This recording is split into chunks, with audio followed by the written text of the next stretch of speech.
All right, welcome back to Finding Truth on the Unscripted Truth TV YouTube channel here. Austin here with Logan as usual, and tonight we got some hard hitting investigative reporting from our sleuth up in Upper Washington, Northern Washington, Austin. He's done a lot of looking into the pretty much ongoing ritual slash headlines in the news. A lot of things are surface level, and then obviously he's dug into those things and found a lot more. A lot of it to do with NASCAR. At least as far as the drivers in NASCAR. Of course, we had the Greg Biffle news, and this is all off-season news here leading into almost to the Daytona 500 here in just a few weeks. Um, but yeah, this is kind of the time where you kind of got to try to figure out where they're going with the narratives in the off season in order to have kind of like some footing for once they get started. Obviously, last year we were just kind of like peering into it at the time of it starting. Obviously, we were thinking more of the whole Trump angle, which was a big angle, but we were looking at it fresh from day one. It's not like we were looking into things weeks beforehand. So um, kind of forced to at this point because how much spotlight has been on. It's not every season you get a legend dying in the off season. So we're going to look into that and touch more on where what we've seen and what narratives might be brewing for the start of the next NASCAR season. Not that this will be necessarily NASCAR themed. This will be a more of a gematria expose, if you will. But yeah, without too much yapping on my end and further ado, send it down on to you, buddy. Absolutely. This is well, here we are, the new calendar year, and yeah, starting off with a big banger. Yeah, really a very extremely synced up episode of everything that's going on. There's so much.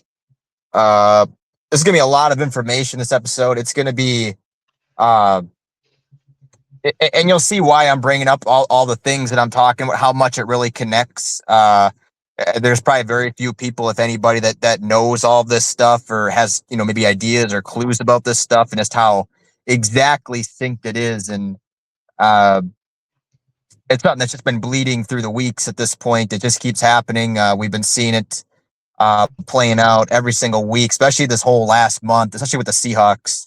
Um, how their games have been literally synced around NASCAR and wrestling and everything. Like you had Philip Rivers coming out of retirement as seen as going into retirement, and we'll be talking about how that also played into NASCAR as well. And there's pretty good. I mean, we'll talk about the Seahawks and stuff because how they're synced up and all the rituals that just keep playing every single week. Literally been calling them too. I'm literally calling them out before they happen and saying they're going to be there, and they've literally been there. And the syncing up has never been as prevalent as now, especially they're 14-3. They got the number one seed. The last three times they were the number one seed, they end up going to the Super Bowl, and they've never won 14 games in a season. This is the first time for them winning 14 games. They were 13-3 twice in 2005, and they lost to the Steelers, and they were 13-3 in 2013, and they won. That's the only Super Bowl they won. They should have won two in a row, but we all know how that game went.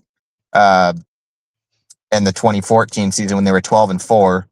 And now they're 14-3, their best record ever. And really, it's so crazy because the games they lost too. I mean, they barely lost. I think the most they've lost by is like 4 points this season or something. So they've barely ever been lost this season. I mean, when they have lost, which is just crazy. And it's just been so synced up every single week. Like I said, what was going on? We had the Philip Rivers game, then we had the 16-point comeback. Last week, really to kind of, I guess, kick this off and start off, from one direction tonight was kind of the game last week. where we were, the North Carolina connections. And you'll see how many North Carolina connections there are tonight. Be bringing up quite a bit of people, NASCAR drivers. Like I said, we talk about Chad Little, Greg Biffle, the Casey Kane connection, Michael Annett, even some names people that aren't, Jer Mayfield, people, that's a name people probably maybe associate probably more than even Chad Little, but other drivers too, like Kevin LePage, Ted Musgrave, they play a huge role in all of this, and they had their rituals as well. And there's a lot going on with that 16 car.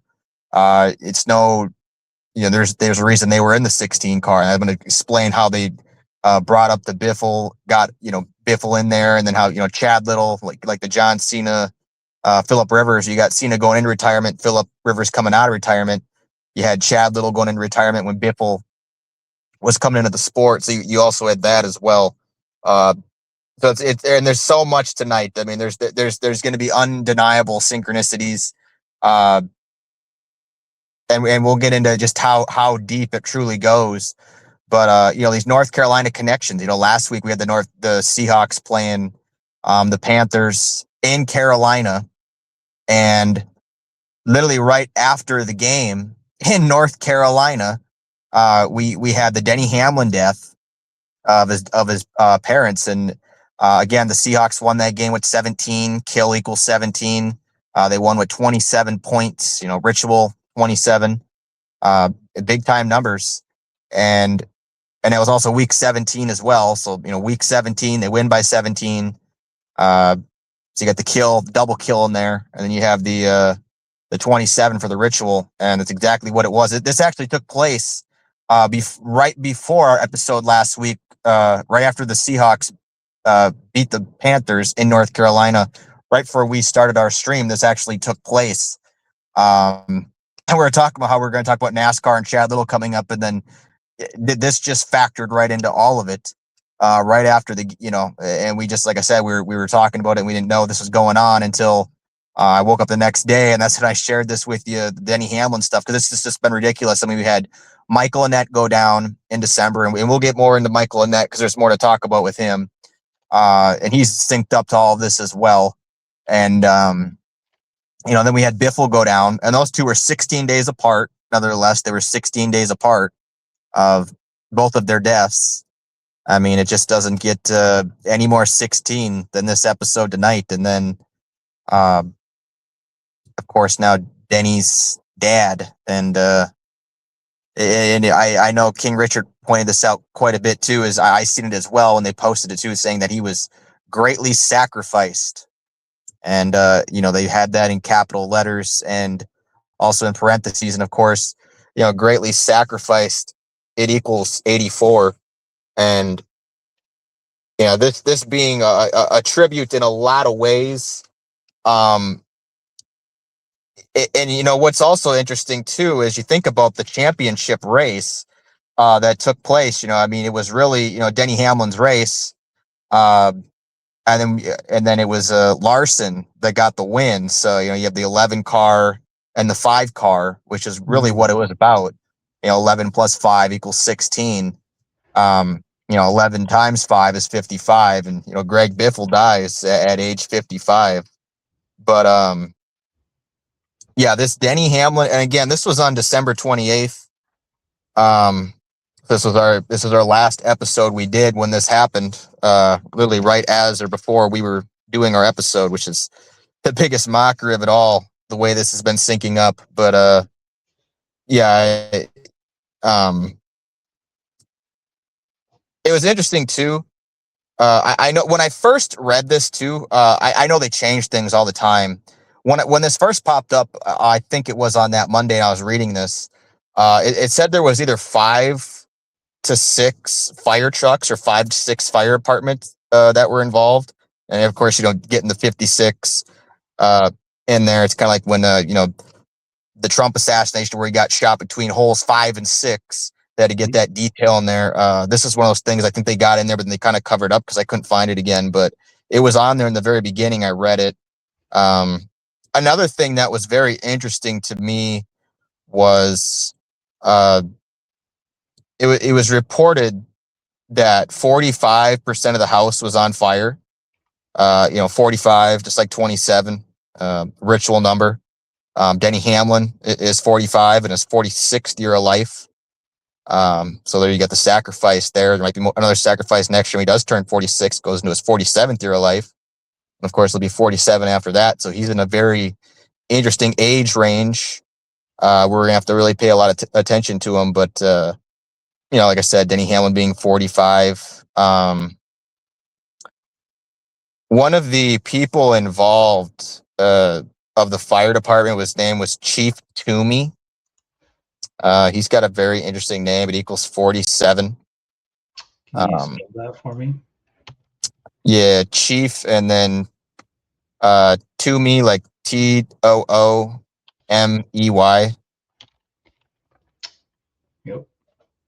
And of course the 61, so you can't forget the 61 in there. It's just, and you know what's so weird too, and Toomey also, it's got the 69, and I guess his full name was Chief David Toomey, and that equals I think it's got the 74 in there. But just you know, it's just weird. I was reading just, you know, all the little things that they always give you, all these little tidbits.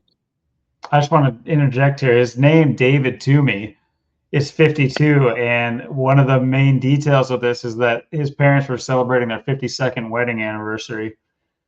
Yeah. The time of this fire. So I think that's also pretty funny, just his name by itself. But you know, no way the fire chiefs or anything like that or would be involved in a house fire, right? They're just there to clean things up, and you know, they're all on the up and up.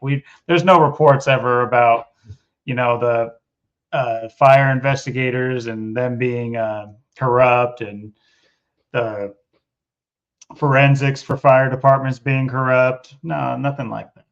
So I'm sure it's all fine. Yeah, I mean, you know, the whole thing too, just how it all played out. You know, you had Dennis Hamlin, and then you have Mary Lou Hamlin involved. Then apparently she survived, but yeah, you have one person dead, one survived, like 11. And I screenshotted too. I was looking at the distance of where this happened at the time to where Biffle died, and it was funny because it was 1 hour and 1 minute in both directions, like 11, like Denny Hamlin drives the 11. So I thought that was very interesting as well. You know, and then wrote another 45 as well. Yep. Yeah, the details in this were very interesting. Black Snake Road, with the abbreviation for road, like they put it in there, has that 101, like 11 in numerology, as well as the 38 and the 79 to go with the murder and murder numbers, of course. Murder equaling 79 and 38, as well as Chief David Toomey equaling 83 and 79, like murder. So a lot of good details already here, Austin. Good stuff. Yeah, and I mean, look at the name Dennis Hamlin. It's got the 59, the 67.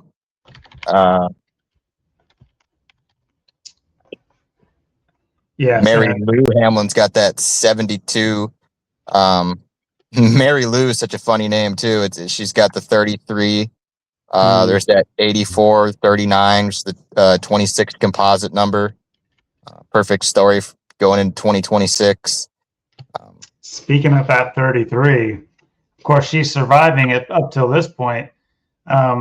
Literally just in about, let's see, we're 14 minutes in, so about 16 minutes ago, I did a slight amount of research, just quickly with the Joe Gibbs angle, with him obviously being the, I guess, boss of, technically, well, even though he's not, I don't think he's fully the manager of Joe Gibbs Racing anymore, but either way, he's you know, still in name, he's owner.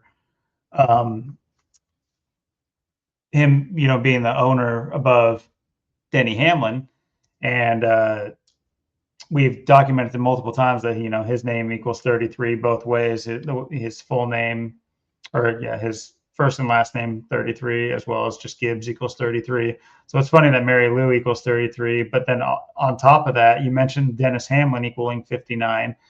Well, what's interesting about that is from the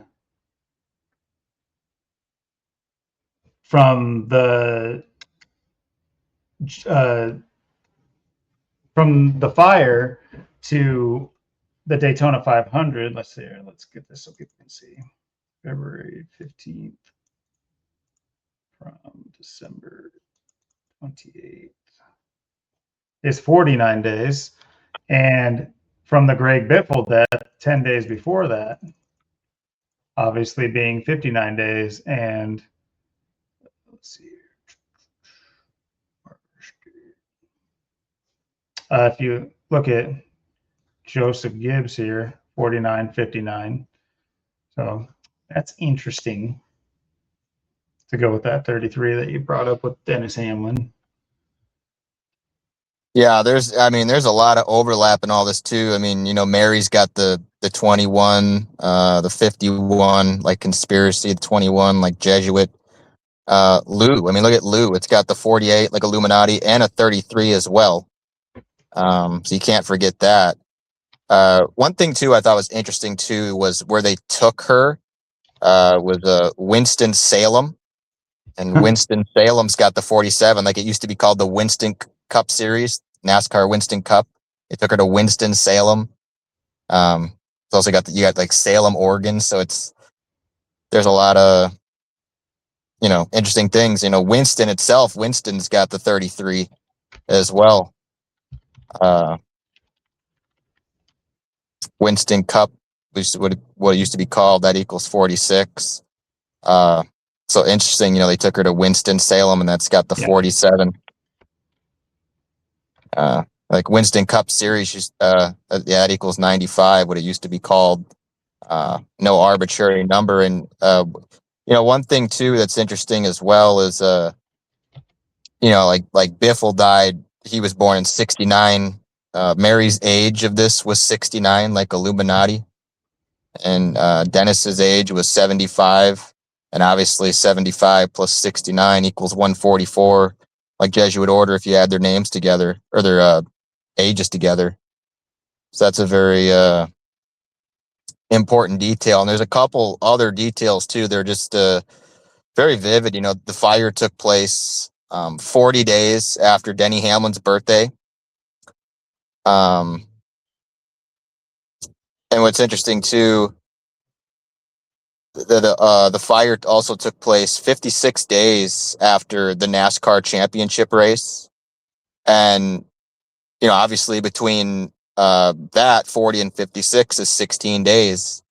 And it's interesting too, because, the 40 days, 5 weeks, 5 days, there's another 55. Biffle dead at 55. So, go figure 5 weeks, 5 days. You got the 40 days after his birthday, and then of course 56. NASCAR equals 56 days after the championship race that he lost. Of course, like I said, that went to Larson. The 11 plus the 5 equals 16. 11 times 5 is 55, and of course, like I said, the 16 days between those two things. Just what makes this all too much. And like I said, I was saying how it was, an hour and a minute, in both directions from Statesville, the 11. And not to mention, it was at the 1100 block of Black Snake Road as well, the 1100 block. That was the key detail there. So they had to get another 11 in there. It's like one killed, one injured. So had to get the ones. This is about 20 miles outside the city of Charlotte. NASCAR equals 20. So 20 is a big number in NASCAR. Christopher Bell obviously drives a 20 car. He would have won the Winston Cup Series championship. It was the old Winston format. And what's interesting is he drives the Stanley sponsor car as well. So this happened in Stanley. He drives the Stanley sponsor. This is Denny Hamlin's teammate. so it's very, fitting. You look at Stanley, it's got the 96, the 24, the 93, and the 39. Very interesting numbers. Got the reflections back to back. Like I said, 39 is the 26 composite number. Then you got, Stanley, North Carolina. It equals 116.91. Some interesting numbers there. Stanley, North Carolina, if you write it out, just NC for the abbreviation, it's got the 49. And Black Snake Road. It's so interesting. Black Snake Road has that 45 like Ritual. Black Snake Road abbreviated. It's got the 101, the 38, the 79, 38, big time number, of course. Not to mention this was in Gaston County. In Gaston County, it's got the 48 and 150 like Illuminati. So had the perfect county again, as always. It's always key to look at the county. If you write out Gaston County, NC, it equals 56. Yep. And this, there's another big one too. Gaston County, North Carolina. If you write it all out, it equals 322. So this was a big time ritual here. And, it's just interesting, all this happening in the month of December. Again, December equaling 55 and 44. Yeah. And we'll get into that 55 and 44 too, because that's big because Greg Biffle back in 2002 actually drove the 55 and the 44 in a season. So again, all of it comes together. You'll find out tonight as we go along how this all syncs up perfectly. It's interesting too. Obviously Fire's got that 38, that 29, the 25, this is the very end of 2025. So, of course they had to get that in, Sunday, it was on a Sunday, of course, this was our last podcast when this happened. Sunday's got the 84, like Austin, and the 78 as well, Jesuit 21 and 33. Big 33 there, yeah. Yep. And Sunday night too. It was a Sunday night. Sunday night's got the 52 and the 56. What a time for the 52nd wedding anniversary to cause a fire! Wow. Yeah, and take a look at House Fire 106 and 52 and 47. NASCAR 106. Yep, absolutely. House Fires 106. I did catch that. The 52, I forgot about that because I just found out that it was the 52nd. There was quite a few 52s I noticed in the small amount I did Monday afternoon on this.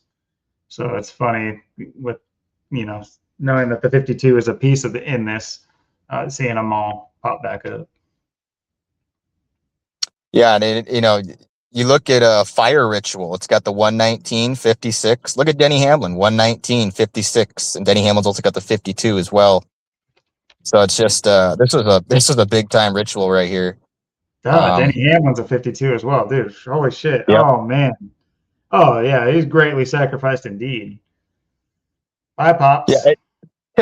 And again, if you guys missed the story, you can still look it up. If you go in the news section, just Google "greatly sacrificed," it's going to come up with this, and you can look for yourself. It equals 84, and it's just ridiculous. They have it, capital letters, parentheses, making sure you don't miss it because they had to throw this out there, making sure there's no way that you're not going to take a look at it. You just can't miss it. And like I said, of course, human sacrifice equals 67, blood sacrifice equals 67, and blood sacrifice in Joe Gibbs Racing is an exact 4 cipher match. That's interesting. Oh yeah. Especially with the detail I brought up just a minute ago, how he's lost both of his sons. Very interesting. Yep. And this was Denny Hamlin's. Like I said, it's his 46th year of life. He just entered not long ago. He's going to be 46 in November. So, 47 is coming up. 48's interesting. So he's in a very interesting age range where we're going to have to really pay attention to him with all the shenanigans going on with him right now. That is a I detail. mean, I don't know if we ever talked about this. That is a great catch, Austin. Holy shit. yeah, I can't remember if I even knew. I know Don't King Richard remember brought that it. up. I may have Okay. figured that out before, but I know King Richard also brought that up too. Well, good on you, Uh, King Richard, too, because yeah, that's something definitely we need to have in our back pocket. Oh yeah. I mean, obviously with this story, of course, but like moving forward, we need to keep that in mind, is what I'm saying. So good shit. yeah, and it's just you just can't put it together any better. I mean, you look at Denny Hamlin's name, James Dennis Allen Hamlin. It's got the 81, like Ritual. Ritual's got the 81 in there twice, and the 45 and the 27. You saw how that all came together in this Ritual. Of course, North Carolina equals 67. Um, Hamlin's got, like I said, the 33. Denny Hamlin, 119, 56, 52. And Denny, too. Denny's interesting because Denny's got the 62, 26, and 19. The reflections going back to back like that. It's very interesting. And then you look at, Talk about that with Jordan, because it's very interesting that him and Jordan are in leagues together, and they got 62-26 in their names, represented in their names. So he's obviously, if you guys don't know, Denny Hamlin and Michael Jordan are co-owners of 23XI, which, another big part of this, especially with Austin bringing up North Carolina as much as he does. Obviously, you think North Carolina, you think Michael Jordan's times with the Tar Heels, and yeah, they just settled out that lawsuit we've been talking for half the season last year. They finally settled, which basically is a win. So there'll be some sort of ramifications coming up for the seasons ahead, as far as what do they call them? Crap, grandfathered in teams, or whatever their terminology is. But there'll be yeah, a loosening of the reins for that. So there'll be something coming up. But like when it comes to a court ruling, there's something that has to be paid. There's a ritual in place, and there's something has to be done in order to seal it, or covenants. I don't. I'm throwing out just a couple words to make it sound interesting, but we've talked. What I'm trying to get at is we've talked about this. We knew that there would be something surrounding this whole court drama from middle of last season. We've talked about it pretty much every single week. We talked about NASCAR. We brought up the whole Jordan angle. So interesting that so much is happening in North Carolina with Denny Hamlin, and obviously that's the pairing with 23XI. So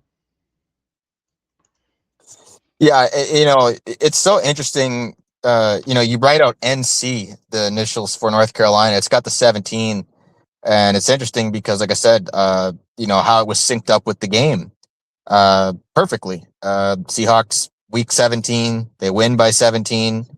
They score 27 points like Ritual. And you look at all this other stuff. You look at Panthers. Panthers got the 38 and the 43, like NASCAR equals 43, football 43. Seattle Seahawks equals 43 as well. So don't sleep on that at all. Carolina Panthers got that 96. And you can just see, I mean, you look at, Seattle. Seattle's got the 82, the 19, the 44, Kill 44, 17. It was this, really synced up big time with the game. This happening right after that. And, of course, this being Joe Gibbs, Joe Gibbs used to, coach the Washington Redskins. So, Washington, you get more mockery there. Native Football, American NFL, people. NASCAR. I mean, the mockery here is at an all-time high. I mean, don't mistake yourself that, Joe Jackson Gibbs. It's got the 52. Oh And man, so, see, you just keep throwing them out. Holy shit!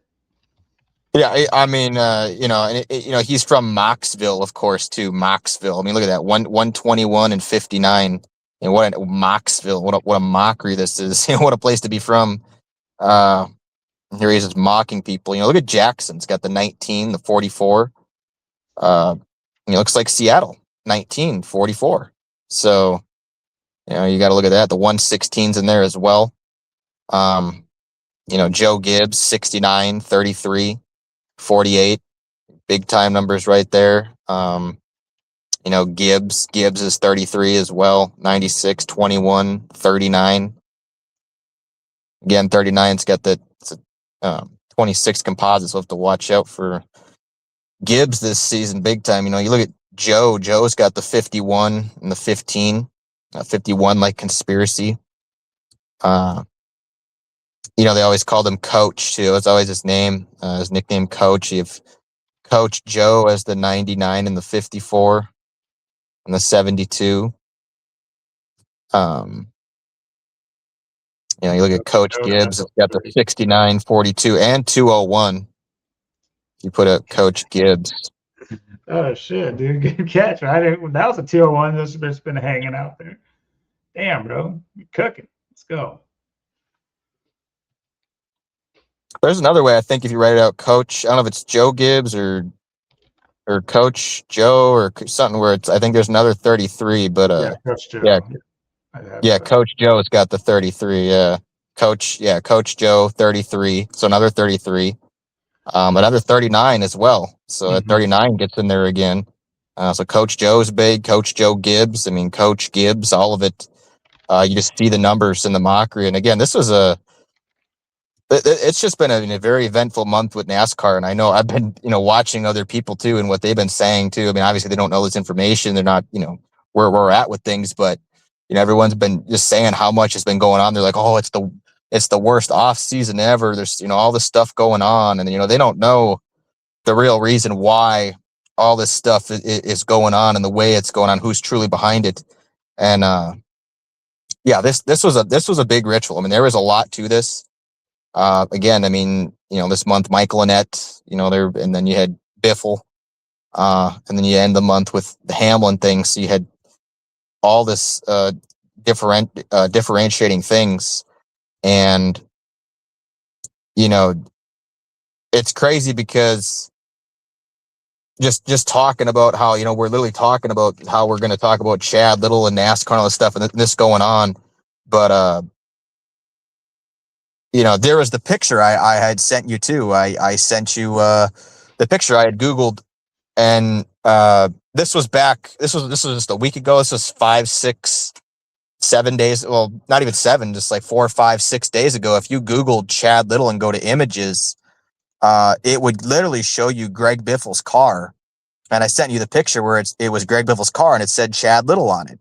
And it was the only picture that would show a different NASCAR driver or car. If you Googled Chad Little, there was no other pictures of any other driver, and there wasn't any other cars that popped up. The only other one besides Chad Little and all of his cars he drove was Greg Biffle's 16 car from like 2004 to 2000. I think it was either 2004 or 2005. His Ford Taurus, his National Guard one, the one most people recognize. When I think of Greg Biffle, and it said Chad Little on it, and I'm like, what is this? And then I just looked again. Here's this picture of Greg Biffle's car next to Chad Little's. Also, if you Google Chad Little, I mean, apparently they took down the other one of Greg Biffle. I guess it was too much. People cut onto it. They like, oh, Austin's clicking on this too much. He's sending it to Logan. We gotta get rid of this for the new year. This is too much. We gotta hide this now. So apparently they went too far. But again, there's that other picture there as well, right there with Biffle, and again right next to Chad Little's car. I mean, and what a place to put Biffle's car. Why would it be right next to Chad Little's? I mean, Chad Little hasn't driven that car since 2000. I don't know if that's his 99 or 98 car or 2000 car, but Biffle, that's a newer car. So there's a big year gap between those cars right there. So why would you put that right there and have this be in the images too? So this is another big thing. to look at in this whole situation. And, Chad Little and the amount of 16s involving Chad Little, they do not go away. And Chad Little, like we talked about, is a very interesting person in a lot of ways. And a lot of people don't realize, he's a lawyer too. I mean, if you write out lawyer, it's got the 84, 30, 78, and 33 right in it. His last race ever, he finished 33rd, and it was his only time in 2002 driving the 74 car. So, very interesting. And there's so many connections. Twice.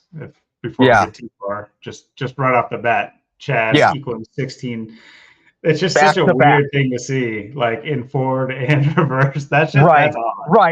Right. I mean, that's that right there too. I mean, the fact you Google him, Greg Biffle's car comes up. Why would it show Greg Biffle and it'd say Chad Little on it? And then now they changed it, but again, it's still showing Greg Biffle and Chad Little together in a new picture. It's like, what is this all about? And you look at Chad, 16. I mean, what? Like very oddly specific, and just everything about him is a lawyer going into NASCAR. That's very strange. But what's so weird too is his middle name, Glenn. And you look at it's got the 38, the 20, the 70, and the 16, of course. Don't forget that 16 again. It's a four cipher match with Zach, Noah, and Gold. I mean, it's just you can't deny it in any way. You look at just how much similarities there are between me and him. It's so weird. He's born on my birthday, 119th day of the year, and all 6 of his wins that came at the time in the Busch Series were in 1995. He never won in 94, 96. He never won any other year than 1995, the year I was born. So, and he also won the first 2 races of 95 as well. He won Daytona and he won the next week. So 1995 was the time for Chad. And what's so, intriguing as well, his stats too. He had the 1 pole and 6 wins in Xfinity. And NASCAR, I mean, he had 16 seasons where he would score 16 top 10. So on average, a top 10 a year. And what's also very interesting is in the Xfinity where he had, the 1 pole and the 6 wins, he had 44 top 10s. And what do you get when you go 4 times 4? You get 16, right? So there's another 16. So everything about this guy is 16. I mean, you can't deny it. You can't run from it. And it's so weird how everything about him lines up with a lot of things, and it's undeniable. I mean, you look at Austin and you look at John Deere, or Jesuit and John Deere. It's got the 84 and the 42, and of course, he's got the 48 there in John Deere as well. And his full name, the Charles Glenn Little Jr. Of course, that equals 84. Like greatly sacrificed 84, the same cipher. Charles Glenn Little. Of course, you get the 74, the 97. The last 2 cars he would drive. Yep, last 2 cars he would drive. The 74. We know all about the 74. Jamaica 74, 97. We have been indexing a lot of drivers, and if you guys are intrigued or think that it's just an arbitrary number, or maybe they pick it for some sentimental reason, throw that shit out the window. This has to do with their names. It's always something to do with their names or something gematria based. It's not just some like arbitrary number picking here. Anyway, so it's no different with this Chad Little character, obviously. Showing, he drove the 74 and the 97. No, of course, I didn't type his name. Yeah, and you look at Charles Little. I mean, look at that, 144, 54 like Jesuit order, and 81 like ritual. And not to mention Charles equals 66 and 123 like conspiracy, and 42 as well. Also 30 and he was a lawyer in the same cipher equals 30 as well. Of course, he drove that Phillips 66 car. Of course, that's synced up with the Des Moines Phillips 66 and the Phillip Rivers, 6 days after his birthday, 6 field goals, 6 rivers flood in Washington, all the sixes that were in the game. And, Phillips 66 being a sponsor, driving that 66 car back in the day. He 90. drove the number 30 as well initially for Innovative Motorsports. So Yeah. Yeah, he said he's driven quite a few cars. I know he drove the 19 and other cars as well. Of course, his main car, everyone knows pretty much is from 97 to 2000, driving the 97 Pontiac and the 97 Ford John Deere. And before that too, I know he drove the 23. Previous to that, it's, and of course, if you subtract the 97 from 74, you get the 23. So it's also, fitting why he drove that. But, it's interesting too. You look at Little and you look at Kletchka, my last name. He's got the 24 and that 39 in there as well. And Little's got the 84 and the 78 like Austin. So he literally has my first and last name in his last name.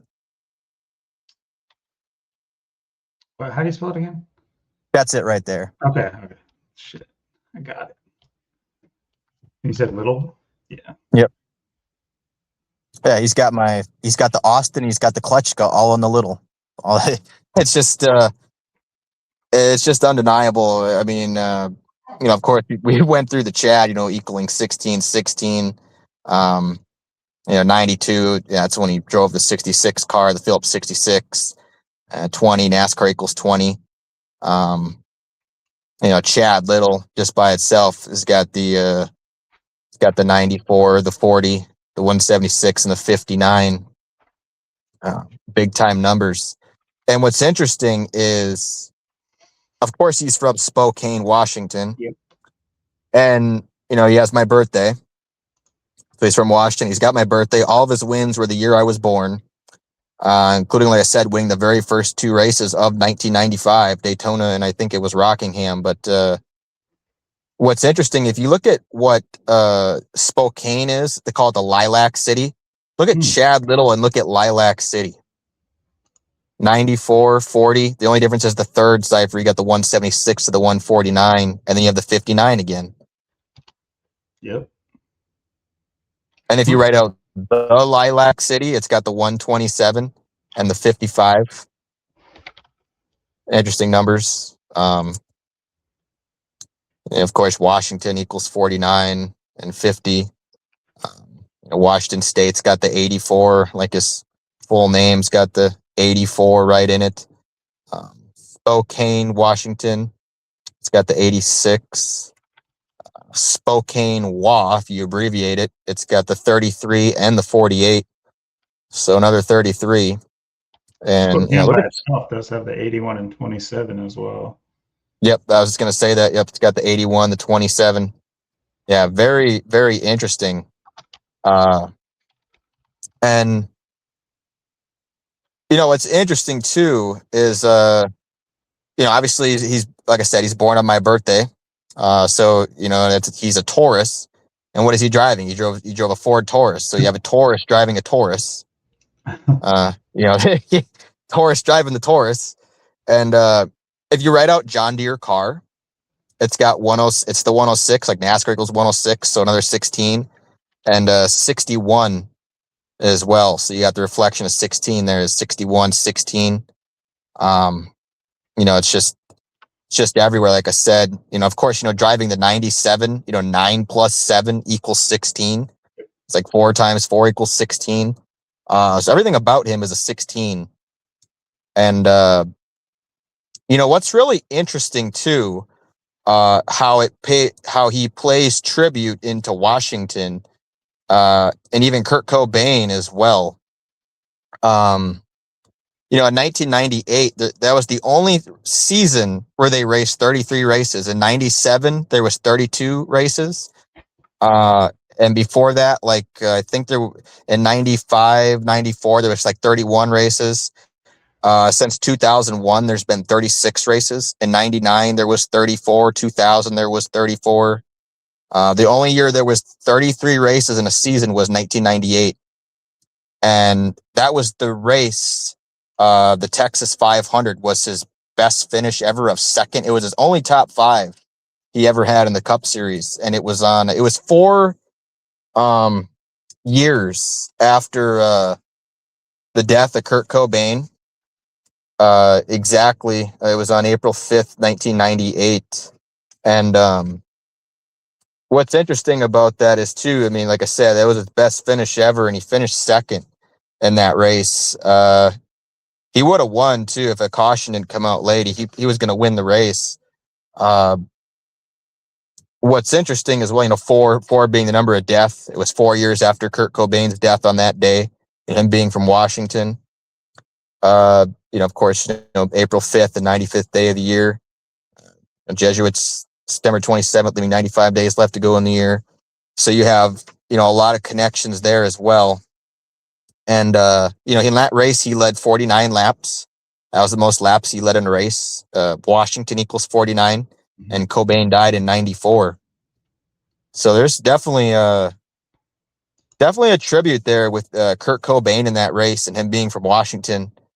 Again, his best finish ever, second, and that was the race. That was the only top five. Like Greg Biffle's best finish in the championship was second. His best finish, the championship, was also second in 1995 in the Xfinity Series, which was then the Busch Series when he had the 6 wins in that pole. It was so weird, too, because they actually did run a race on my birthday, the day of the eclipse, April 29th, 1995. And he finished third at, I think it was Bristol that day. And it was won by Steve Grissom. So that was kind of interesting. I was like, can they get a win for Chad Little on his birthday? No, he finished third, but very close. I was like, oh man, I was looking back at them like, oh, I hope Chad won that. I want the birthday boy to win it, but nope. But he had a good day that day. So it's very interesting when you look at it all. And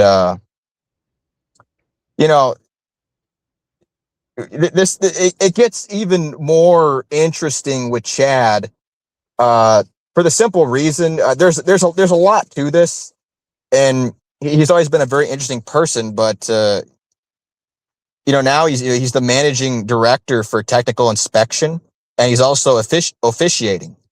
Yep. So he's managing director for technical inspection, for the races and the race cars, and officiating the races. So he's part of the script itself in the rigging and all the stuff going on. And I know another interesting connection too was Jeff Burton used to drive the X-Side car, his teammate, and X-Side and Trump are an exact four cipher match, but the numbers are scrambled. But all the numbers are there. So I always thought that was interesting. Did you see that Chad Little's current office is out of Concord, North Carolina? Yeah. And his son. Yep, his son is from North Carolina as well. And here's another thing too. I don't know if they changed this or not, but if you Google his son, Jesse Little, what's interesting, the first picture that pops up was him with the pole on his. It was the day after his birthday. Chad Little's born on my birthday. His son is born the 16th or the 15th. He's 28. He'll be 29 on April 15th, April 15th. But it's interesting because he had a pole that day, the 97, again 97, 9 plus 7 is 16. He won $1,600. $1,600, and April 16th is the 106th day of the year. So you have, the 106th, April 16th, so another 16, the 106th day of the year, 97, 9 plus 7 equals 16. And he won $1,600 on that day. And he's standing there with a giant check for $1,600. And he is very interesting too, There's also a reporter that goes by the name Jamie Little too, which is all of this is very interesting. But with Jesse, his name is Jesse Hardin Little.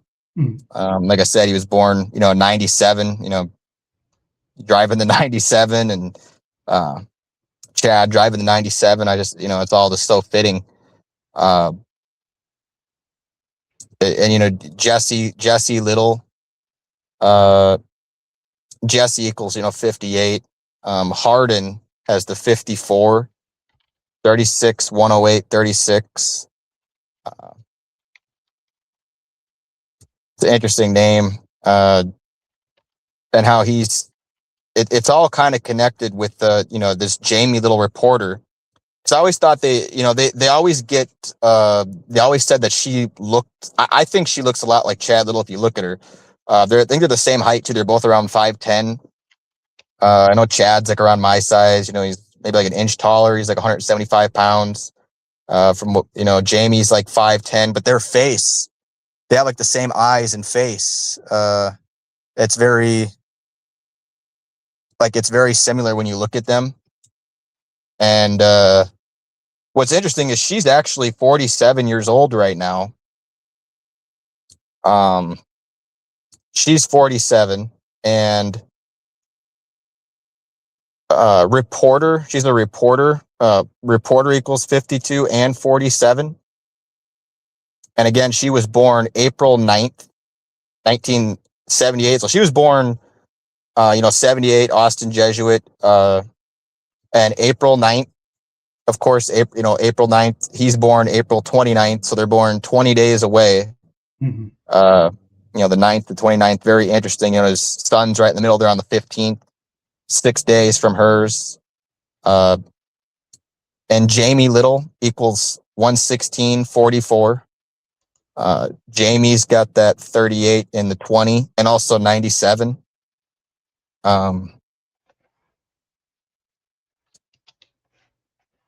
So she's got some interesting numbers. And what's so interesting too is, where she's even located at too. She's originally from California, but she lives in Zionsville, Indiana. Like to think of like the Zionist Jews, Zionism. She lives in Zionsville, Indiana, which is right by Indianapolis. Of course, Indianapolis equals 201. Like, who lives in Zionsville, Indiana, and doesn't question why the hell their town is named Zionsville? It's just so weird. You hear these town names, and I'm like, who the fuck lives here? You just like look at it, and it's just a bunch of like normal people. It's like, what is going on in Zionsville? You don't question Zionsville?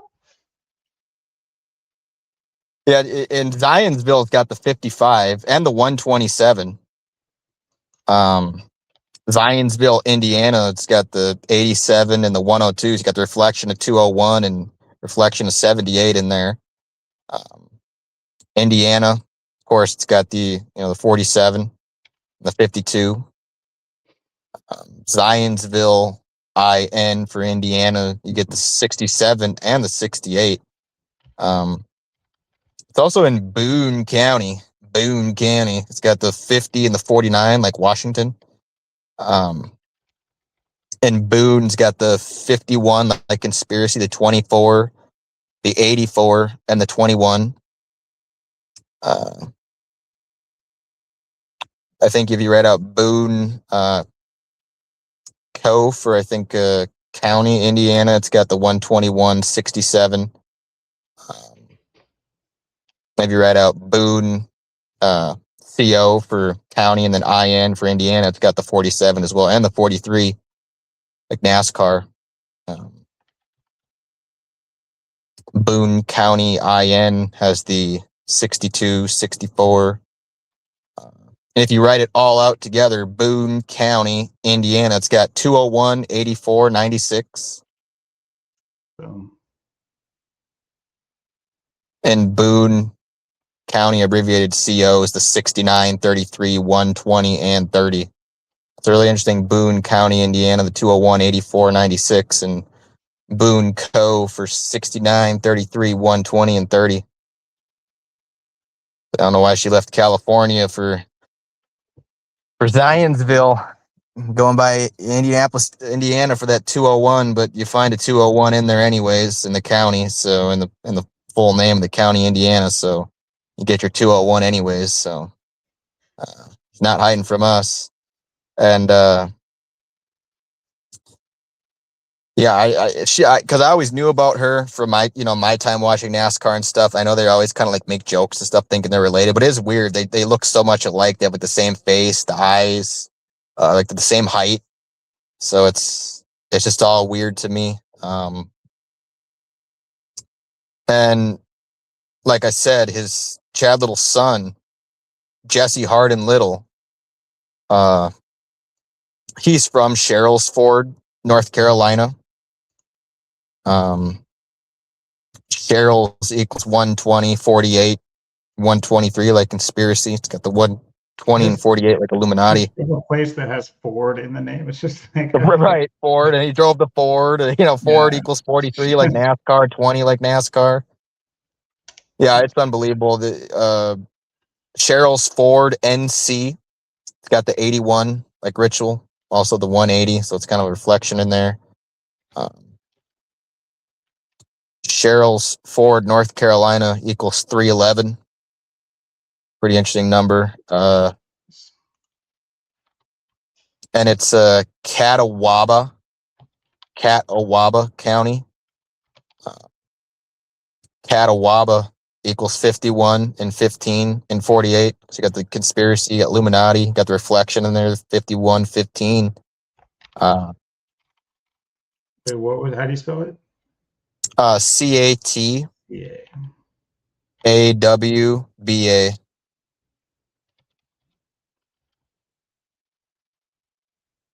It's a weird, and if you read Catawba County, it's got, or Catawba CO for county, it's got the 6924.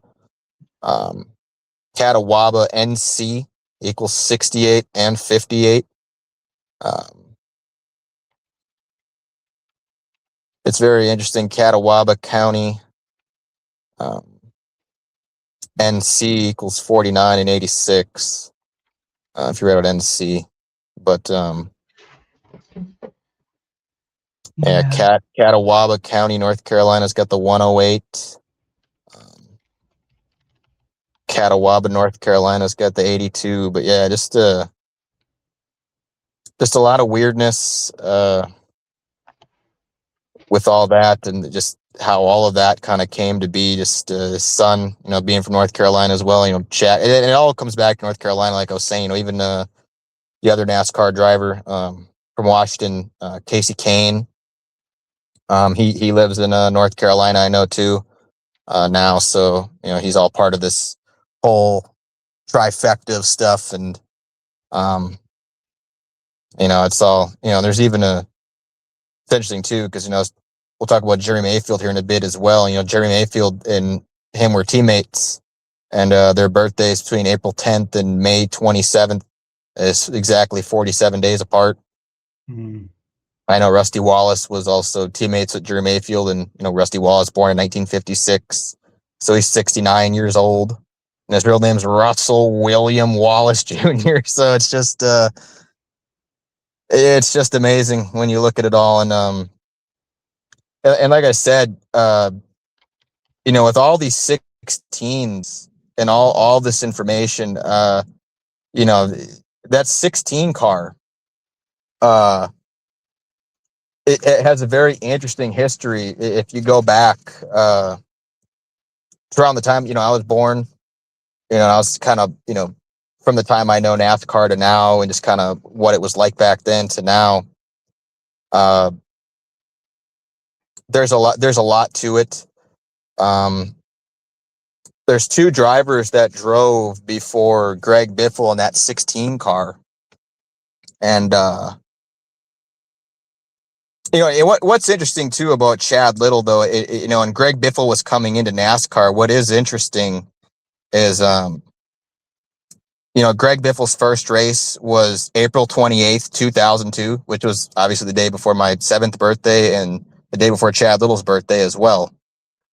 So, go figure, that would be the day he would race. And that was also the only race in 2002 where he would drive the 16 car.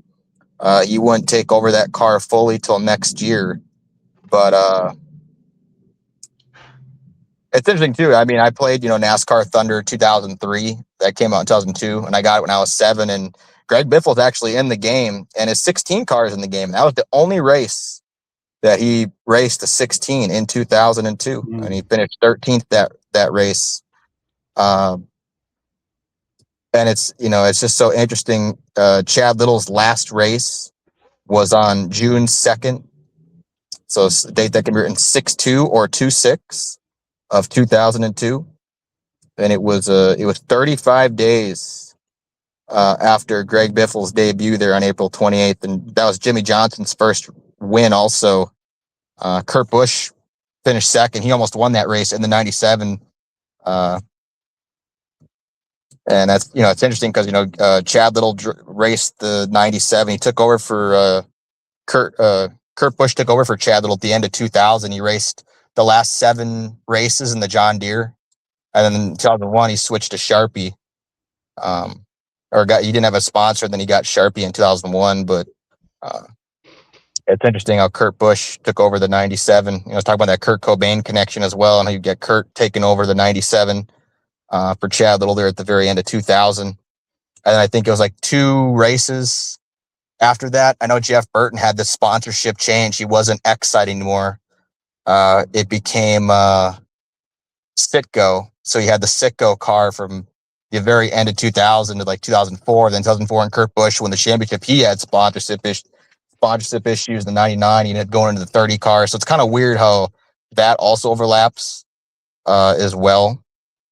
With Chad stepping out of the car, Kurt Busch stepping in, and then Burton losing the X-Side car in 2000. That was also Burton's best season where he finished 3rd. So it's interesting how, all that was kind of happening there in 2000. And,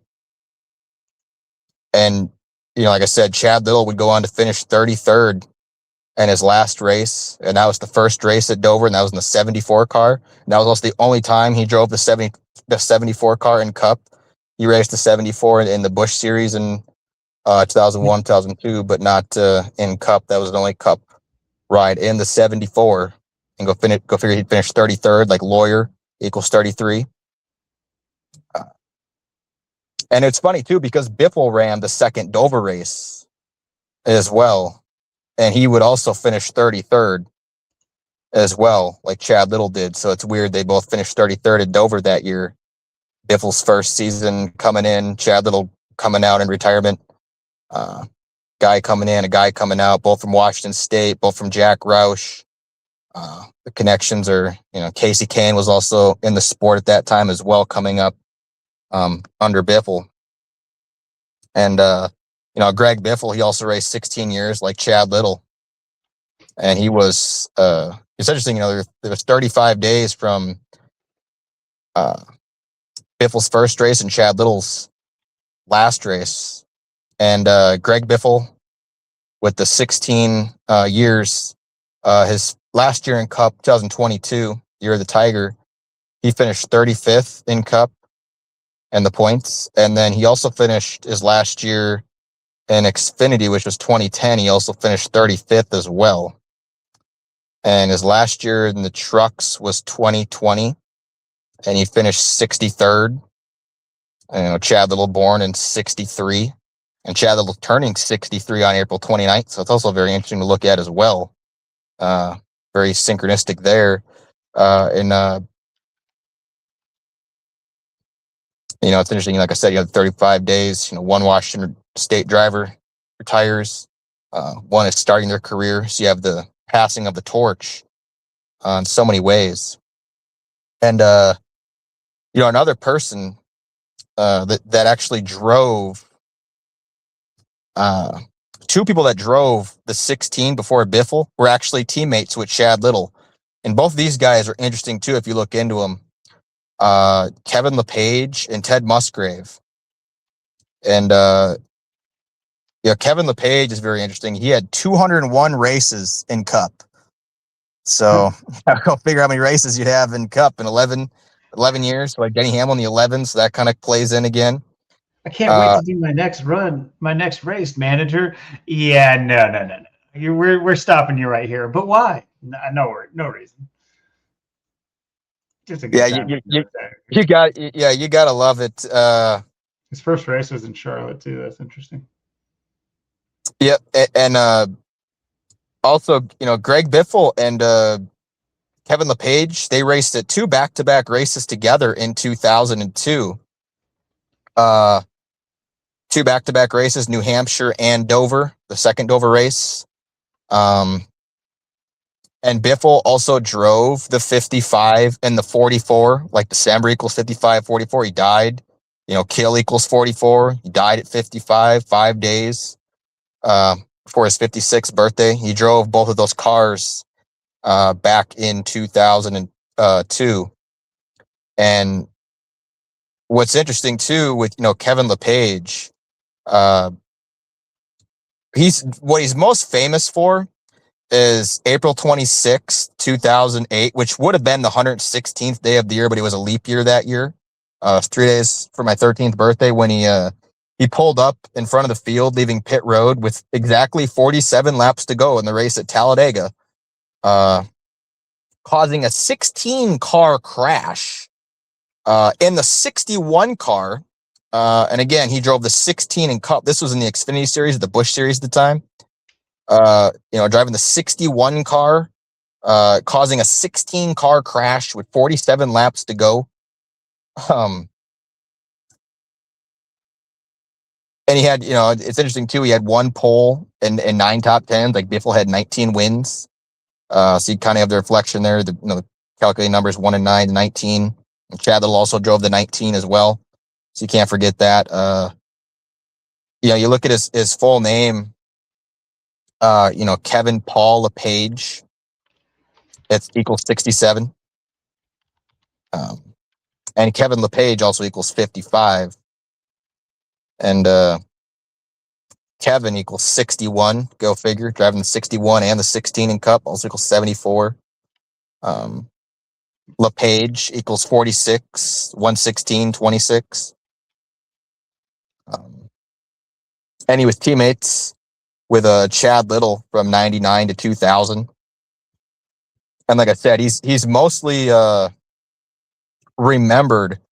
Everyone remembers him for him screwing up and pulling up on the track, causing that wreck coming out of pit road, just literally for no reason. That's what people say. Oh, don't be a Kevin LePage. Don't LePage the field. That's what he's in the history books for, is that moment. Go figure. I mean, again, a date right by April 29th, the closest day they could get again. All these things circling around that date with all these drivers too. What's so interesting too, the guy who drove the 16 before him, and we'll look at the sponsorships in a minute in the cars, because it's very interesting how all this, why they were in these cars and what these cars were. Ted Musgrave's birthday, and he drove the 16 car from 94 to 98. And then midway through the season, I think it was like the Michigan race in the middle of the season, Kevin LePage took over for Ted Musgrave and took over the car. So Ted Musgrave, Kevin LePage was more of a teammate with Chad Little, but also Ted Musgrave was in the 98 season till he stepped out of the car. So this all connects back to Chad Little again as well. Ted Musgrave, born December 18th, 1955. That's the day Greg Biffle died, 5 days from his birthday, and that's Ted Musgrave's birthday. So go figure, the guy that was driving the car before Greg Biffle would have Greg Biffle's death date 5 days for Biffle's death. And of course, he was born in 55. The 55 again. Biffle dead at 55. And Musgrave got his start in the Winston Cup Series from a driver dying too. Ray DeWitt, Rich Bogler got killed at a wreck at Salem Speedway. So yeah, and Ted's interesting too because he had Got a the ton of Winston second place Salem. finishes. He never won, just like Kevin LePage. He never won a race, but he had a lot of second place finishes. Uh, Obviously, like I said, he turned 70 the day Biffle died, and he had 5 poles and 55 top tens. Like Biffle died at 55, 5 days from his 56th birthday. The 5 poles coming in with the 55 and the 5. Like I said, teammates, with Chad Little 98 till LePage took over. And what's interesting too, uh, his name. He's got an interesting name. Theodore David Musgrave Sr., and that equals 111. Uh, Theodore David Musgrave by itself equals the 101. And Theodore is very interesting. It equals 90. It's got the 45. Um, you got that ritual in there. David's got the 95. Um, Ted equals 16. Go figure, driving the 16. Another 16, also 52 as well. Mm. And then, Musgrave equals 47 and 106. NASCAR 106. You got the 47 in there as well. That 34, 110, 47, almost an exact 4-cipher match there with Nirvana and stuff. William. And of course, Ted Musgrave, everyone called him, also equals 45. So you got Theodore equaling 45. And you got Ted Musgrave with that 45. A guy gets called up from a death of somebody. He's got grave in his name. It's just there's stuff like that just kind of tickles me too. Just all the And different. Grave and COVID are an exact 4-cipher match too. Grave and COVID. Yep.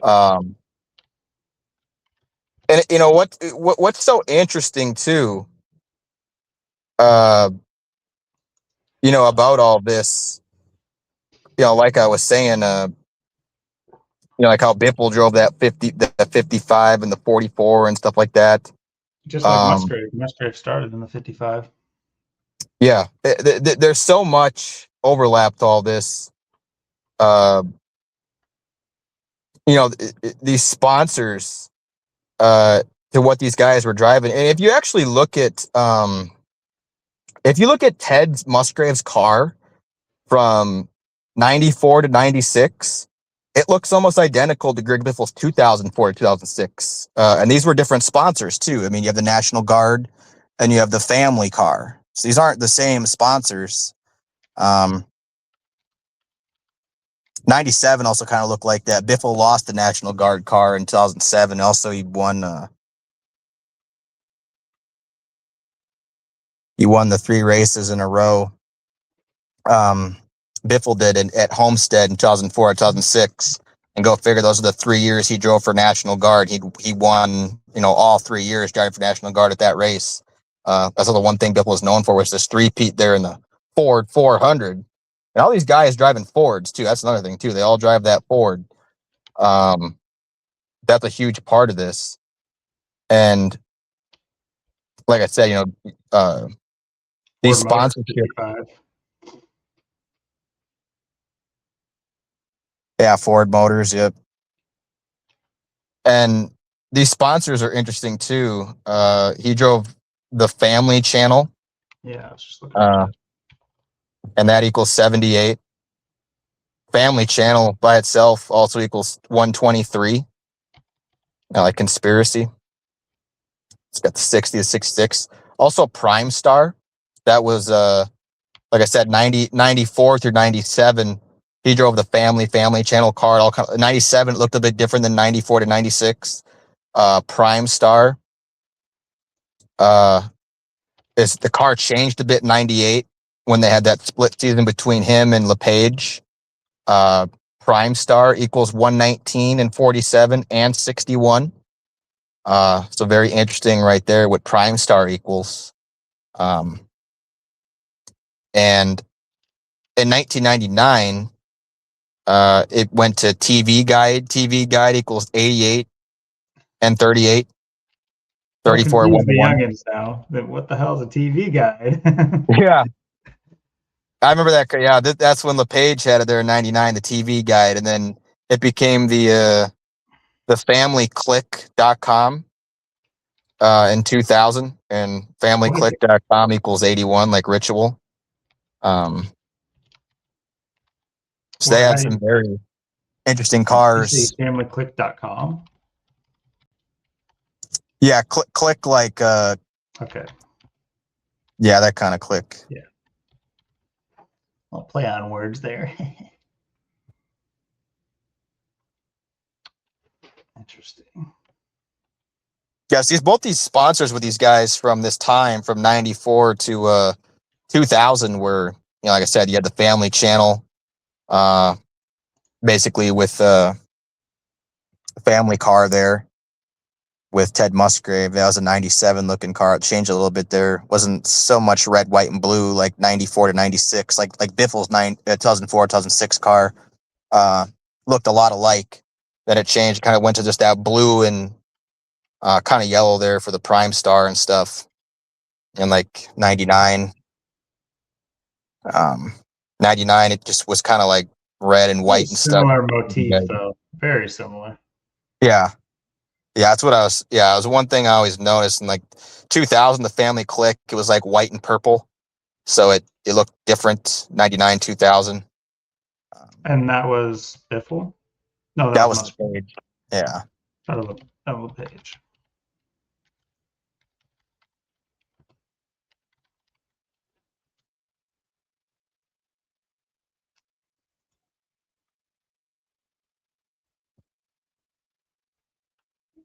Oh, that is yeah. okay. 99, it looked different too, with just the TV guide car. It looked different as well.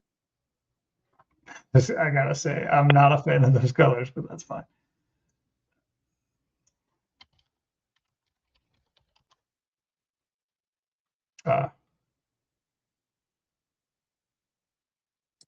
Yeah, and that Prime Star car '98 was both Musgrave and LePage. So what's so interesting? So they both got to share some Chad Little teammate work there. Yeah.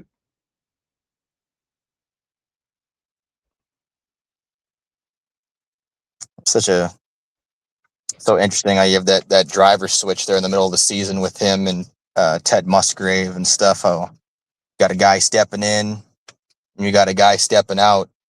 Um, and Biffle too. 2002, he had the Volvo truck sponsor, and Volvo truck equals a 43 like NASCAR, the 119 as well. Um, Oh yeah, that's something else we touched on is the potential. They tried out Cadillacs, right, as a potential new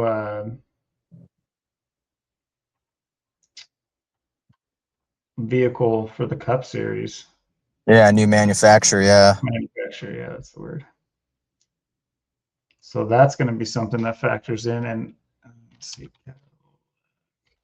I'm actually not 100% on like Cadillac. I mean,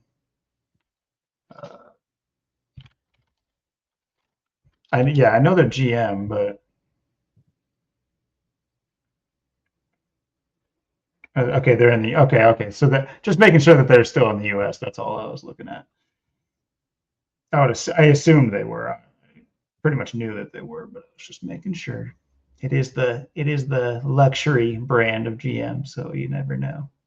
got the big luxury. Yeah, it's interesting too. Like I said, with Biffle's sponsors, 2002 is so interesting. With him on the Volvo truck sponsor at the 43, the 119. Um, then he was also in the 55 Schneider Electric. That equals 88. Um, also drove the Georgia Pacific 44 car. It's got the 82. And who was this? Greg Biffle. Okay, I gotta get rid of some of these windows. My bad. Here's that Cadillac. There's some concepts of it and stuff. It's kind of clean, honestly. Another GM coming in. Good morning.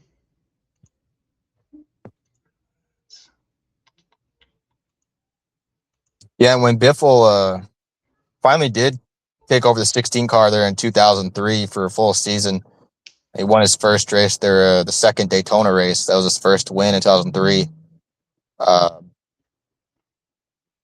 It was the Granger car, and that equals 52 and 47 Granger. Is it Granger? Or Granger, yeah. Yeah, it's like a tool company, I believe. If that is the one I'm thinking of. Yeah, Biffle had a lot of sponsors. Yeah. And that was when he fully took over that 16 there in 2003. Instead of just having the Volvo truck sponsor in 2002 for that one time, but yeah, another one of his sponsors was 3M. 3M equals 16.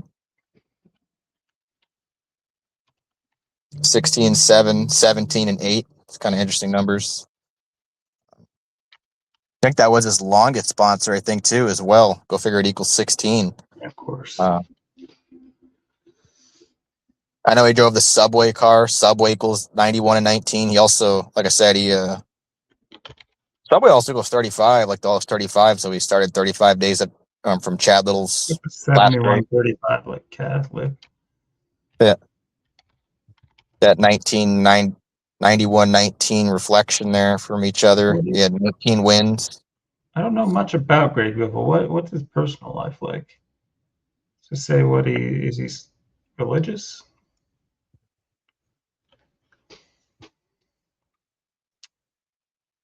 He's German. Johannes Beautiful. Drummond. Another knee. We come across these a lot. These weird, like, sub-named people. That's so weird. Daughter was born in the cave. I know he said he was a humanitarian or never. Yeah, he has like the Biffle not corporation. That's not the right word. Whatever they call those. I'll show that in a minute. And of course, he drove that National Guard. National Guard equals 56. He drove the Post-it car. Post-it's got the 27. He drove the Charter car. Charter equals 44.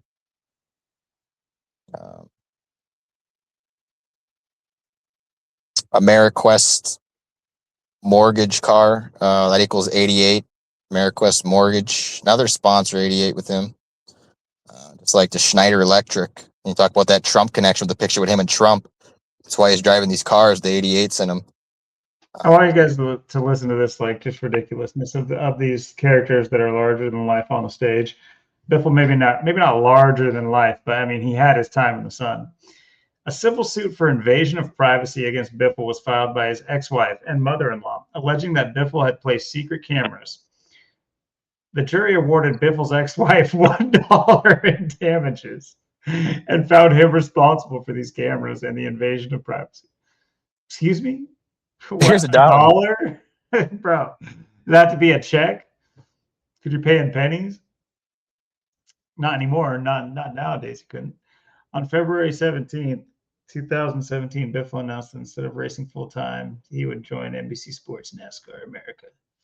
You spy on your wife, you can get a new contract as a telecaster. Oh, yeah. Yeah, his sponsorships are so interesting. AmeriQuest, that equals 47 and 61. Yeah, it's funny, too, that he got that on Jordan's birthday, too. Yeah, that was right around when Kurt Busch won the Daytona 500 for his first and only Daytona 500 too. And I know those they were teammates, and Kurt Busch drove that 97 car as well. It's kind of interesting. Very interesting. Prison Guard Shield equals 84 as well. And another one of sponsors. Roush had a ton of sponsors at that time as well when he was in the heyday there. His second place finish there in 2005. That was the best Roush. That was like the best team pretty much there ever was in NASCAR. I forget how many like top 3, 4, 5 finishes were they, and all 5 cars were in the playoffs that year as well. Carl Edwards in the 99, you had Biffle in the 16, Kenseth the 17, Kurt Busch the 97, and Mark Martin in the 6. That was like Roush's top year ever, but didn't win the championship.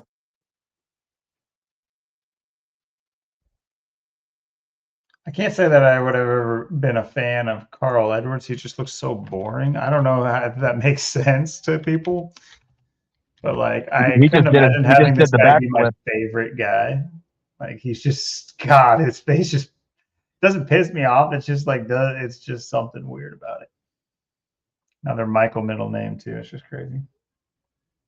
He's 6'1". He retired in 2016.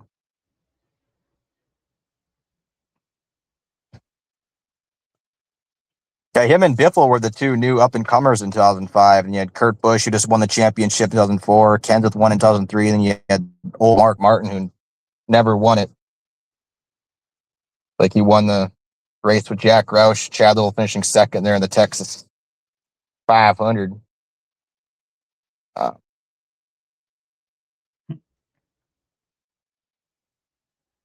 You know who's like we were talking about, how all this is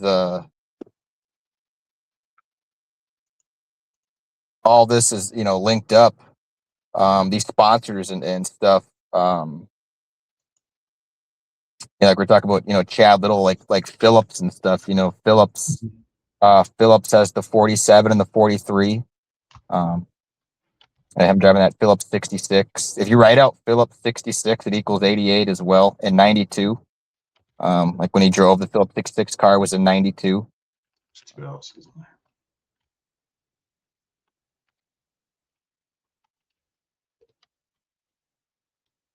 At Phillips with that 47, 43.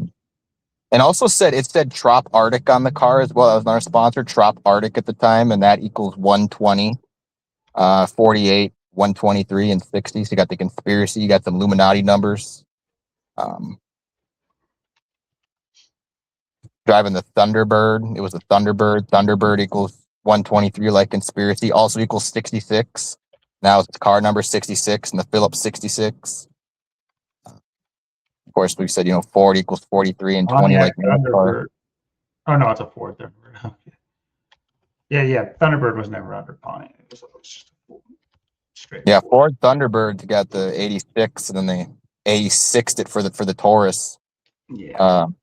Ugly. Taurus equals 19 and 44, like Seattle. Like I pointed out, it's interesting. Ford Taurus also equals 44 and 127. Of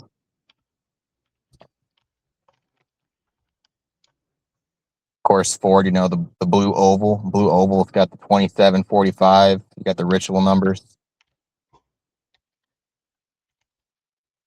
If you write out the blue oval, it's got the 123 as well and the 42. Put the in there. Conspiracy of the blue oval. Like a Oval Office. Yep. Gerald Ford is president.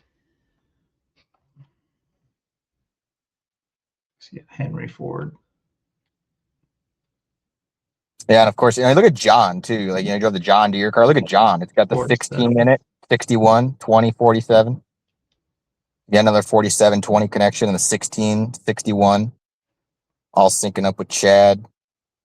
Deere's got the 26. And of course, in 97, he drove the 97 Pontiac. Pontiac got the 78, 33, 111. Oh, the Joe Gibbs numbers in there. Grand Prix's got the 111 again. 51, like Conspiracy. Grand Prix. Grand Prick. A lot of Grand Prix going on. Don't let them prick you in the Grand Am, the Grand Prix.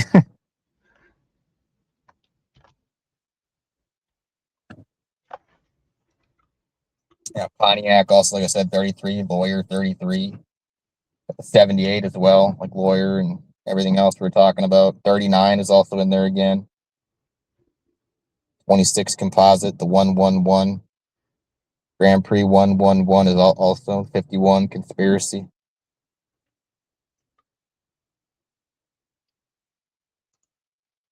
I said he drove so many cars, drove the 19 as well.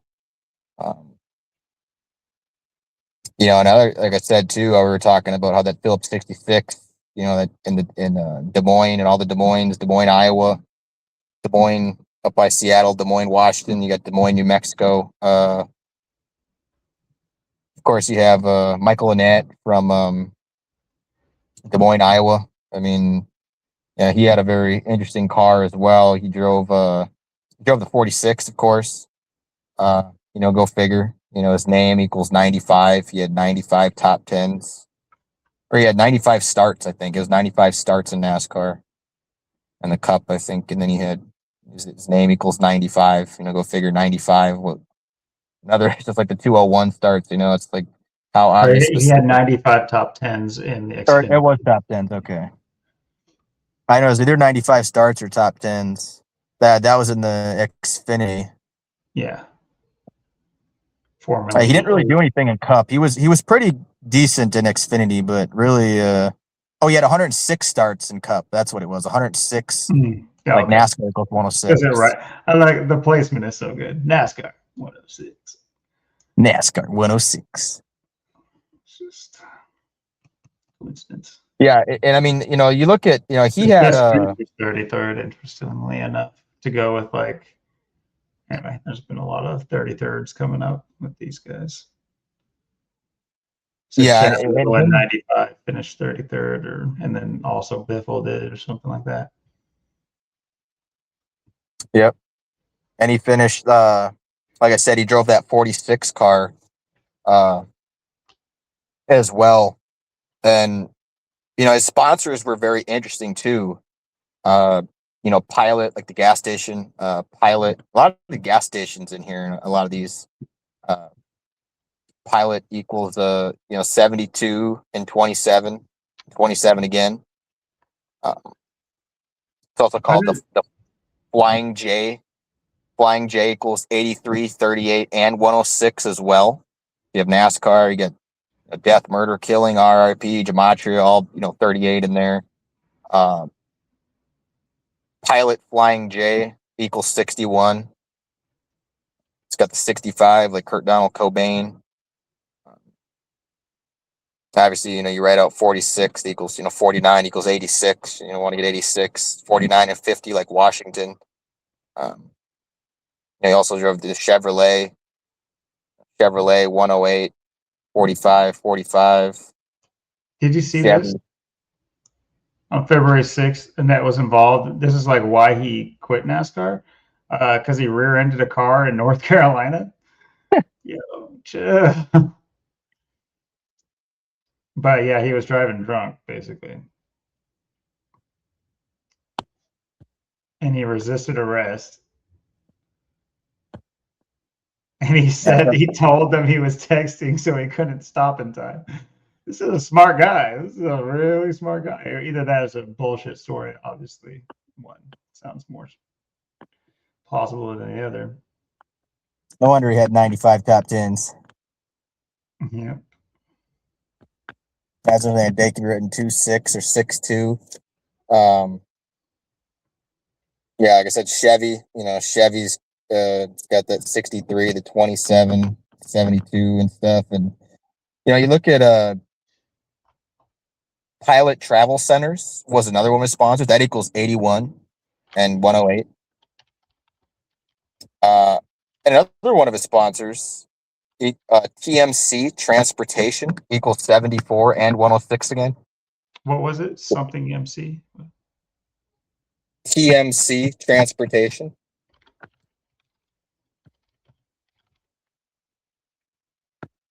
And what'd you have it equal? It's got the 106 and 74. Okay, like just making you had the sure. 106 starts and Yeah. the 74 again. Yeah, 106 starts, Cup, 95 top tens, and the Xfinity.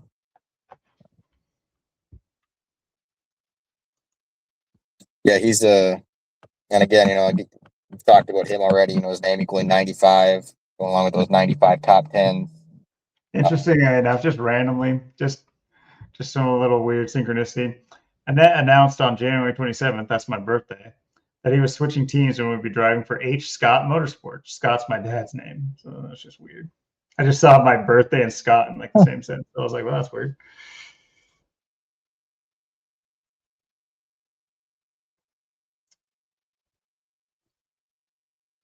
Of course, we got Thomas Logano. That's just Yeah, I was gonna say I might do a little background digging while you're going at it here. But sure 16 days before Biffle's 16 days before Biffle. Yes.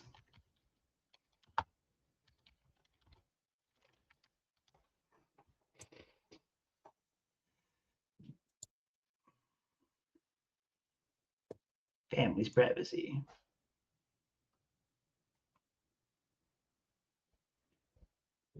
It's being said that he died of pancreatic cancer. Now, this is just Reddit. Cancer is interesting, though. That's definitely interesting.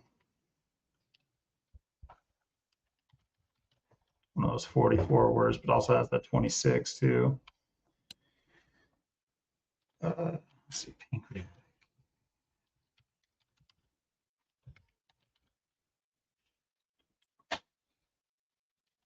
Pancreatic's got that 45. Yeah. Ritual. I don't have his name. He died in his 40th year of life too. 40th, 4 like death.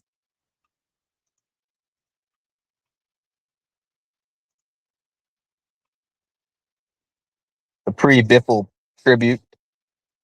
Yeah, absolutely. It's his full name. Michael Wayne and that. A lot of Waynes too.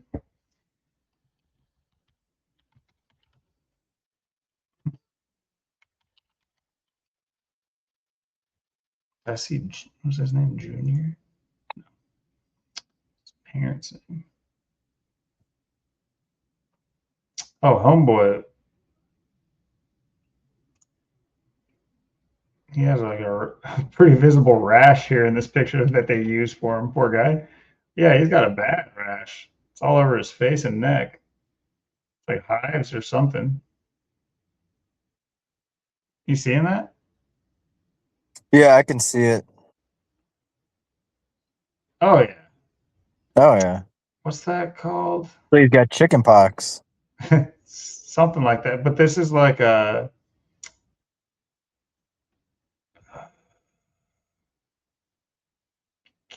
Why did they use this picture? And also, this picture was taken in North Carolina. But like, what? It's fucked up. Not the best you got. I guess so. Thanks, Zach. Catanzaretti. It's a great picture. It's very flattering. Wonder if we can see who took the picture. Yeah, it's him right here. Little bastard. Hold on, I'm gonna get your ass. Is that him? I think it's him right over here taking a picture. Got the press badge. You bastard with your ripped jeans. How dare you? What a fucked up. I'm sorry, that's fucked up. You can't help it. I'm more laughing at the fact that he's in the picture that he took. It's funny. Anyway. Yep, Michael Annette, Michael Jordan. I mean, all this connection. Yeah. Too, what's interesting as well with some of these guys, like I was talking about that incident at Talladega with Kevin LePage. There's 47 laps to go. Talladega, it's got the 63, the 27, the 54. What a place to have your big moment. The 61 causing a 16 car wreck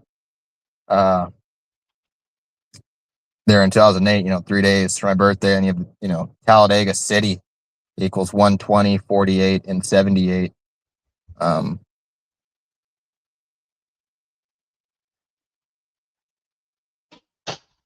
And it's weird too, because he's LePage is from Vermont, which is interesting. Chittendale, it sounds like you're saying Chittendale or Chittendale or whatever. Or Chittenden equals 102 and 48 and 51. Is that like the county? Yeah, that's the county. I just don't see where it says it.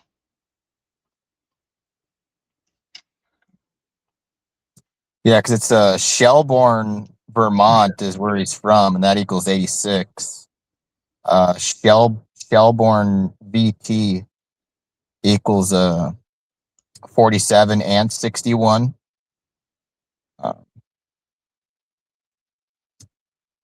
And Chittenden County has got, I believe, the 74 in it, the county name.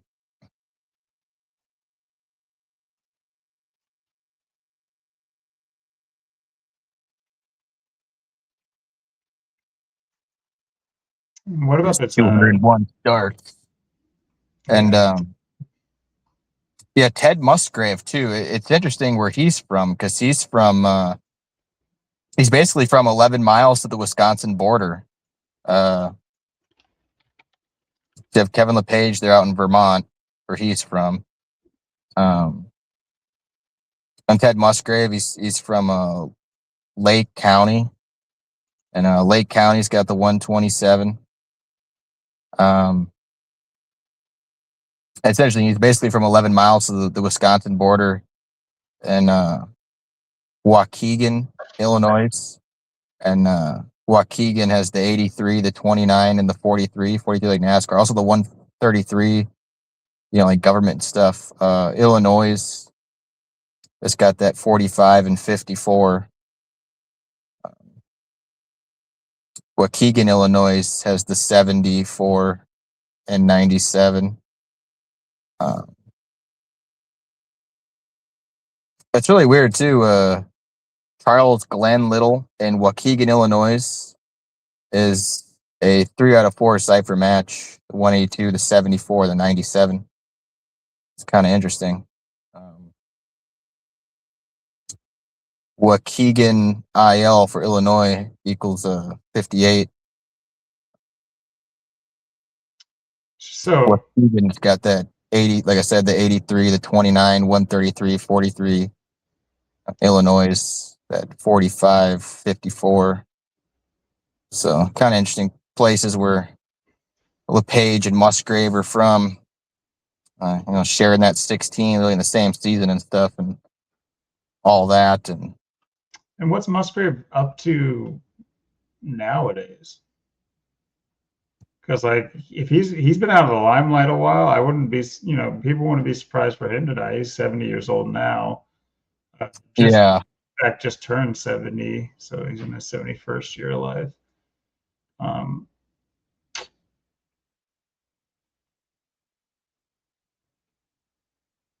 That'd be a big name to go. Yeah, and it's interesting, like how like LePage, like you don't want a LePage, or you got LePage, you laid LePage, I feel like biffed, oh, you biffed it, LePage, they go together, those names, and the incidents that happened to the two of them. Like I said, both driving the 16 and then him driving the 61 when he in the Xfinity race when he caused a 16 car wreck, and Uh,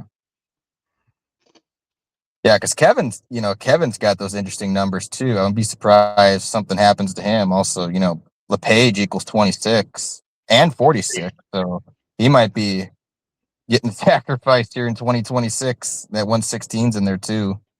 He's got the 26 Paul, like Paul Bethune, Gray. 62, that 26-62 combo. Yeah. Yeah, we have to watch both these guys this year, Ted Musgrave and LePage. Does LePage still do anything? Let's see.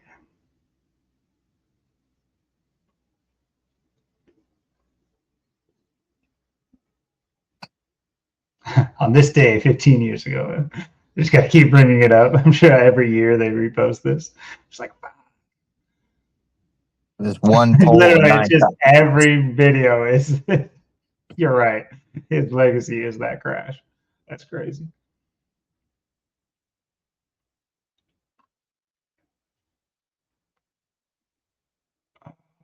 Yeah, it doesn't look like he is like currently doing anything.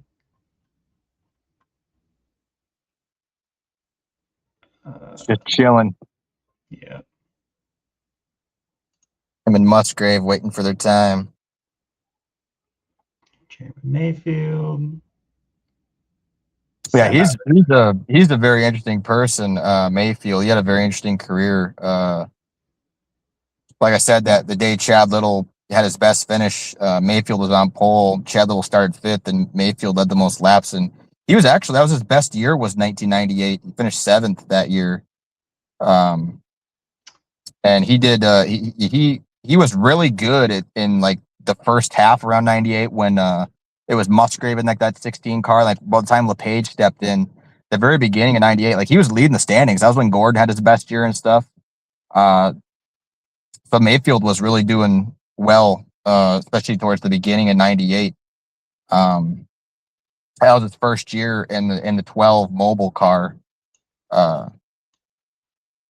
He started his career in the Finger Hut car. That was always really interesting. That Finger Hut car back in '98, or the 1994, his rookie year in '95 as well. And he drove the Finger Hut. I didn't even know what that was. I'm like, what is Finger Hut? What is that? It's like Pizza Hut? Like what? What even is Finger Hut? I always at that car always stood out to me like Ted Musgrave's. It was very that black and that pink look to it. It was just a really iconic looking car. Mayfield's born the same year as Biffle. Biffle, yeah. Yep. 69, yep. Yeah, and he's 56, like I said. So how many races did he run before he got suspended permanently for doing meth? Well, his last in 2006, he literally stepped out of the. He has 9 poles, 5 wins. He had the 9-5-5-9 connection again. He had 17 years in Cup. He actually quit in a race in 2006. The race, Jimmy Johnson won his first Brickyard that year. That was the year Jimmy Johnson won his first championship, but he actually quit in the race. He just got out of the car. This was back when he was teammates with Casey Kane. And like I said, from 2004, 2006, they were teammates. And their birthdays are 47 days apart. And they were both driving the Dodge dealers, Dodge cars. One was 9, one was 19.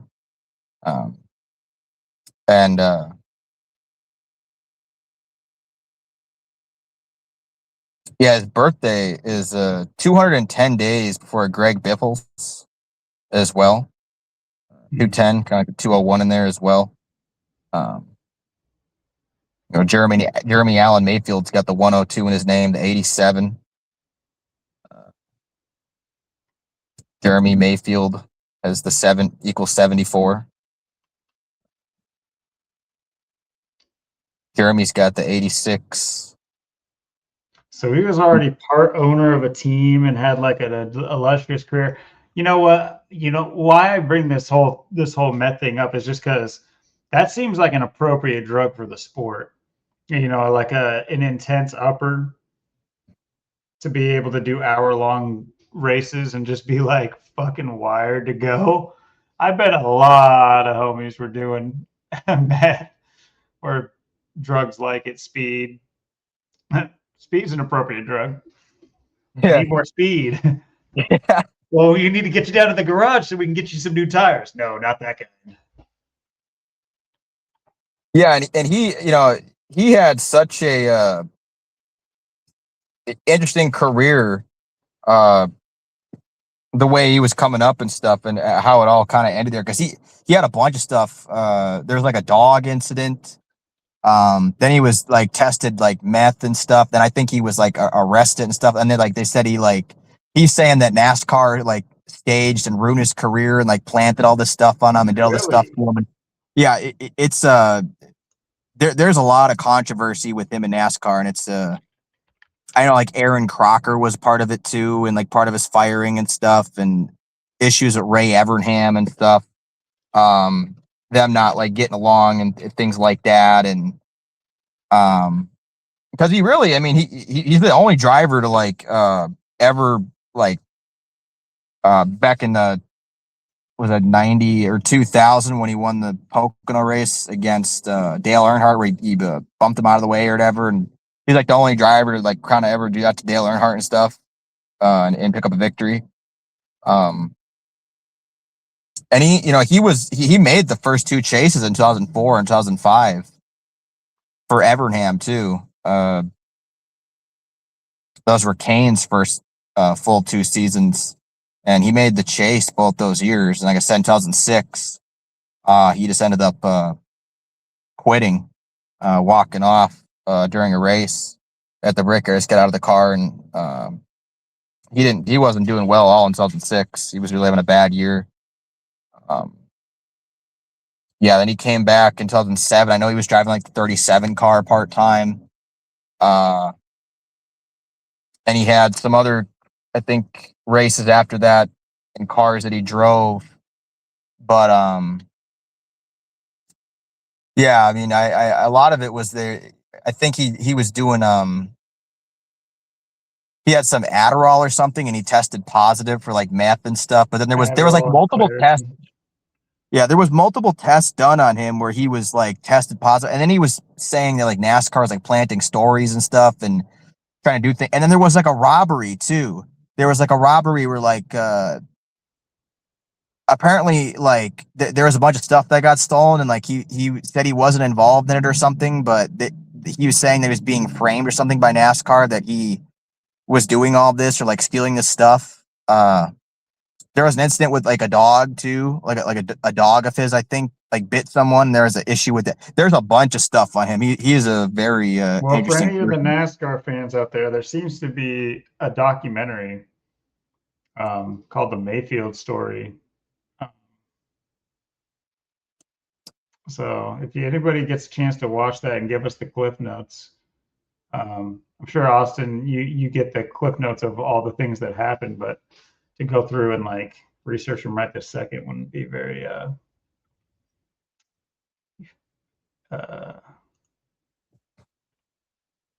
feasible. It's funny though.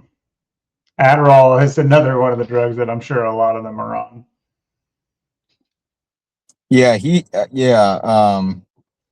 Like I Why I was said, he saying that started. is he seems like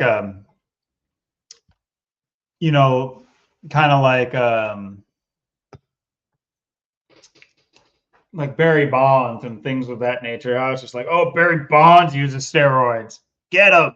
You look at everybody. You look at Ken Griffey Jr. when he was 22 to when he was like 25, and he's just like double the man. It's like, yeah, everybody doubles in size in 3 years.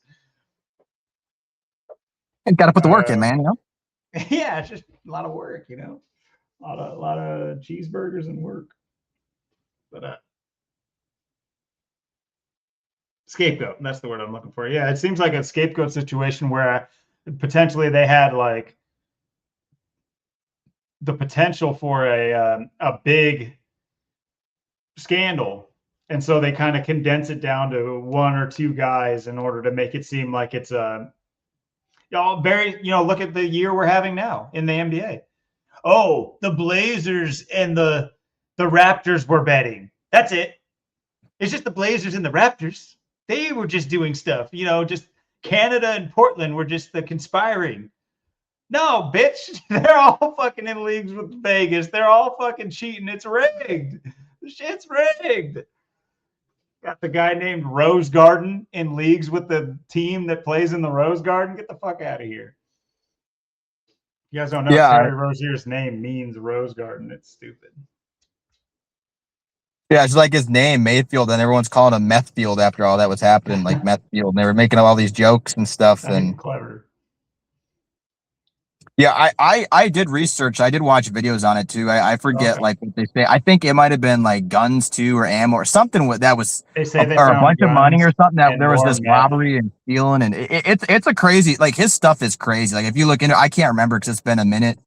I haven't probably. It's been like months since I looked into his stuff. I was looking into it like months ago, like watching videos and stuff, recapping on it, but I can't remember all the stuff that was involved. But there was the like multiple testings for like drugs and like meth and other stuff, and then there was like him being like prosecuted and stuff for things, and there was that robbery theft thing where a bunch of stuff got like guns and a bunch of stuff for I can't remember if it was money or drugs or something else, and then there was other things that were like planted on him and stuff, and then there was like I said, there was that dog incident or something. I mean, there is a ton of stuff with him, and yeah, and like I said, he had such an interesting career. He was teammates with Casey Kane, Rusty Wallace. Yeah, Casey Kane was a big part of it because they were saying that Casey Kane got most of the funds and the research and development allocated to his car after he called him out or the owner of the team they were on for cheating on his wife or something like that. And that's where all the setup started and why he was so bad after a certain year. And Casey Kane was so good. Yeah, Casey Kane really broke out there in 2006. He had 6 poles, 6 wins. I know Kurt Busch had 6 poles that year too.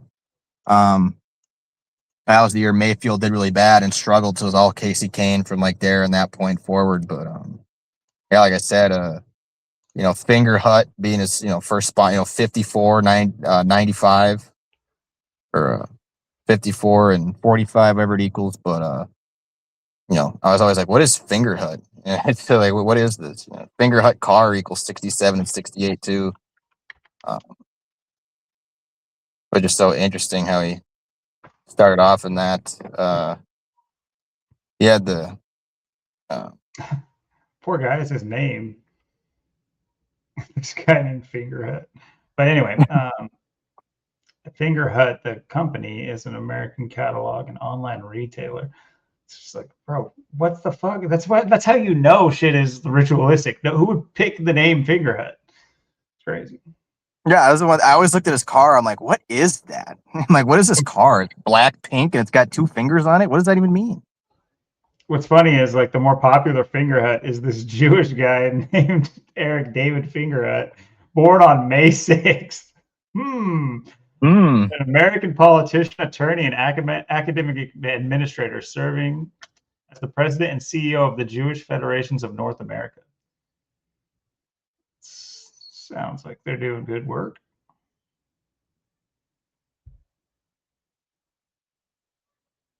That's a rabbit hole. I gotta get at it. I gotta get out. Get out quick. But yeah, Finger Hut. Just the name pisses me off. I don't know how to explain it. That name is pissing me off right now. Interestingly enough, it's 129 days from Bill Lee's last birthday to Daytona. Just 201 in base 8 counting. Wonder what his plans are for this upcoming February. Wonder if he'll be in the news. Look out, Tennessee. I'd be looking for that rain, looking for Byron.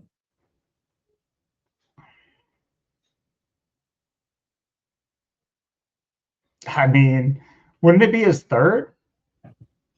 3rd in a row if he wins, yeah. They love their 3 in a rows in NASCAR. We have documented that. Yeah, Marlon won the 94, 95. He won the 2024, 2025, the 30-year tribute salute. But he might go 3 in a row. You never know.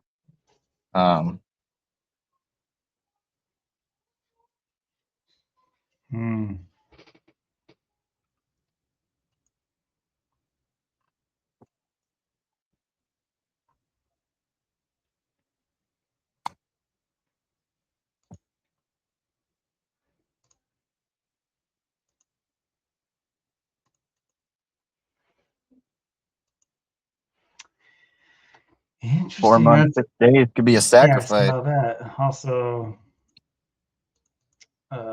18 weeks and 3 days too.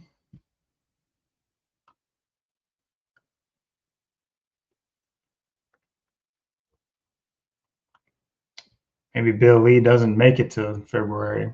No, he's America's governor, in my opinion. America. Billy. For the Byron. Come on, Billy. I'm a 7th-generation Tennessean. Prove it, bitch. Probably through inbreeding, but that's fine, I guess.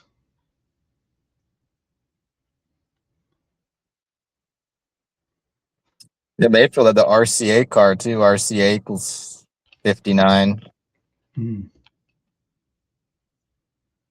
It was RCA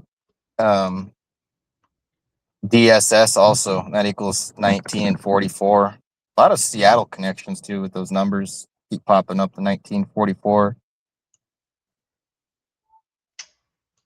Yeah, you I know he had out that 30. He had that 37 car for 1 year before he got in that mobile car, the 12 car for Roger Penske in 98, 97. That when he got in that 37 car, that's when he started doing kind of good. The Kmart RC Cola car, that equals Kmart RC Cola equals 74.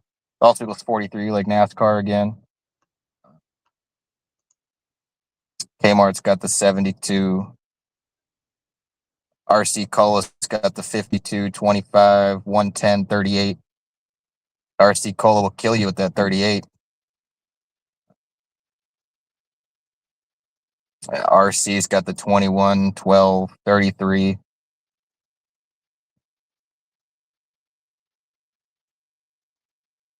It's kind of interesting too how RC Cola has the 52, 25, and Mobile is a next sponsor. Next year would be a 52, 25 as well. Yeah. It's Royal Crown equal. Never looked at Royal Crown. 44, 54. Those are numbers. Wonder what Royal Crown they're talking about. Hopefully not that miter cap of the Vatican at the Vatican. Probably though. I was going to say you pointed out that 4 months, 6 days as in sacrifice. Well, February 15th is the 46th day of the year. So gotta keep looking into this. We got to make sure we're on top of our Bill E decodes this year, man. Yeah. You're not burning us again. You know, it's interesting too. Mayfield drove a Dodge as well. He's one of the only guys everyone we talked about today is basically always drive for the most part was Ford. Mayfield obviously started with Ford. He also drove Dodge as well. I know he had the Toyota in 2007 there in the 37 car, but that was the second time using that 37 as well, but nowhere near as good as 97. But yeah, Dodge also equals 19. He drove the 19 Dodge, which is interesting. Dodge also equals 26, and the truck series is getting the Dodge trucks back this year. Go figure. Dodge equals 26. The trucks are coming back in 2026. So there's the reason why. Like I said, Dodge equaling 19. He drove the 19 Dodge. Dodge Dealers was its sponsor. Dodge Dealers equals 54. And 63 as well, 99. Drove the Dodge equals 52. 200, almost 201 in 38. Dodge is crazy. And the Intrepid too. He drove the Intrepid. Intrepid's got the 94, 95, also the 121 Illuminati Day. And Dodge Intrepids have always Intrepid, been 68, 221. 76 too.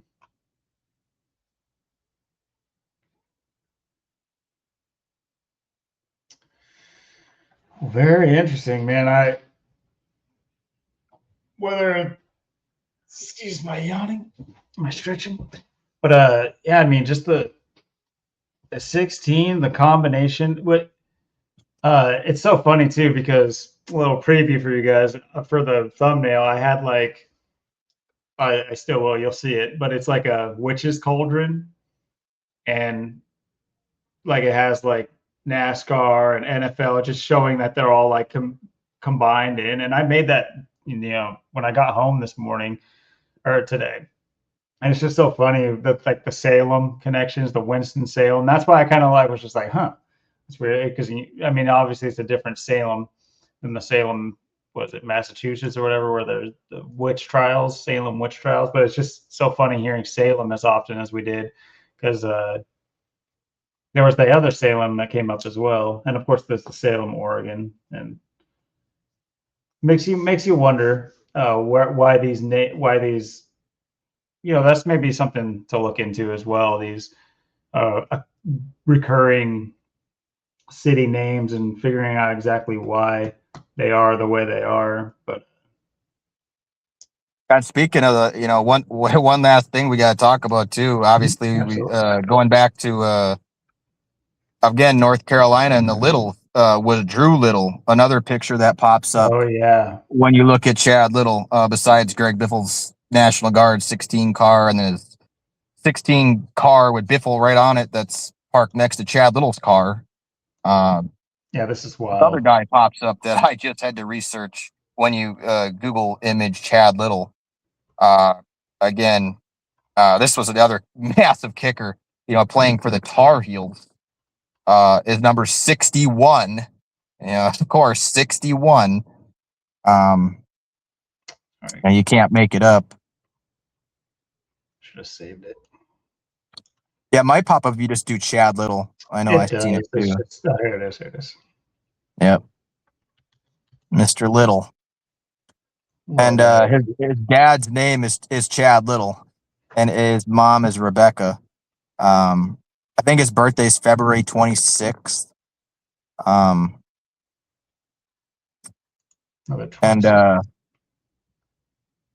yeah, this guy here is this guy is interesting for a couple reasons. One thing it's very interesting. Again, this North Carolina connection, playing for the Tar Heels. Drew Little. Look at Drew Little. It equals 47 and 61, which is his jersey number. Go figure. Tar Heels equals 88 and 47 again. And Tar Heels equals 128 and 47, just like Drew Little equals 128 and 47. So you got his number in there and his name. They can't possibly know that number. If you told them, they would be baffled. They'd say, "Wow, that's so cool. I had no idea." We can't give you the 16, but we're going to give you the 61. Mm-hmm. It'll fit in. You'll figure it out. What's interesting too? They call him a deep snapper. Look at deep snapper. 119 and 56 and 52, just like Denny Hamlin and Fire Ritual. Oh, yeah. So it fits right in with Fire Ritual and Denny Hamlin. Again, football 43, like NASCAR. NASCAR 43, 106 as well. Don't forget we're in the 106th season. Yep. As well, going all the 16. So, that's why all the Seahawks are having the 16 connections as well, because we're in the 106th season for another 16. His hometown, well, his high school, get this, is North Stanley High School, then there's also Stanley, North Carolina, which the Denny Hamlin ritual just went down, Yep. and he went to North Stanley High School. So that's what's the connection there. Stanley and Stanley, the two Stanleys in North Carolina coming together. And he's also from Richfield, 74, 56, 52.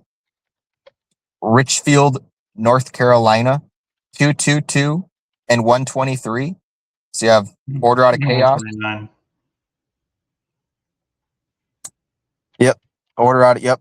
You have the 201 in there again. The 222 Conspiracy 123.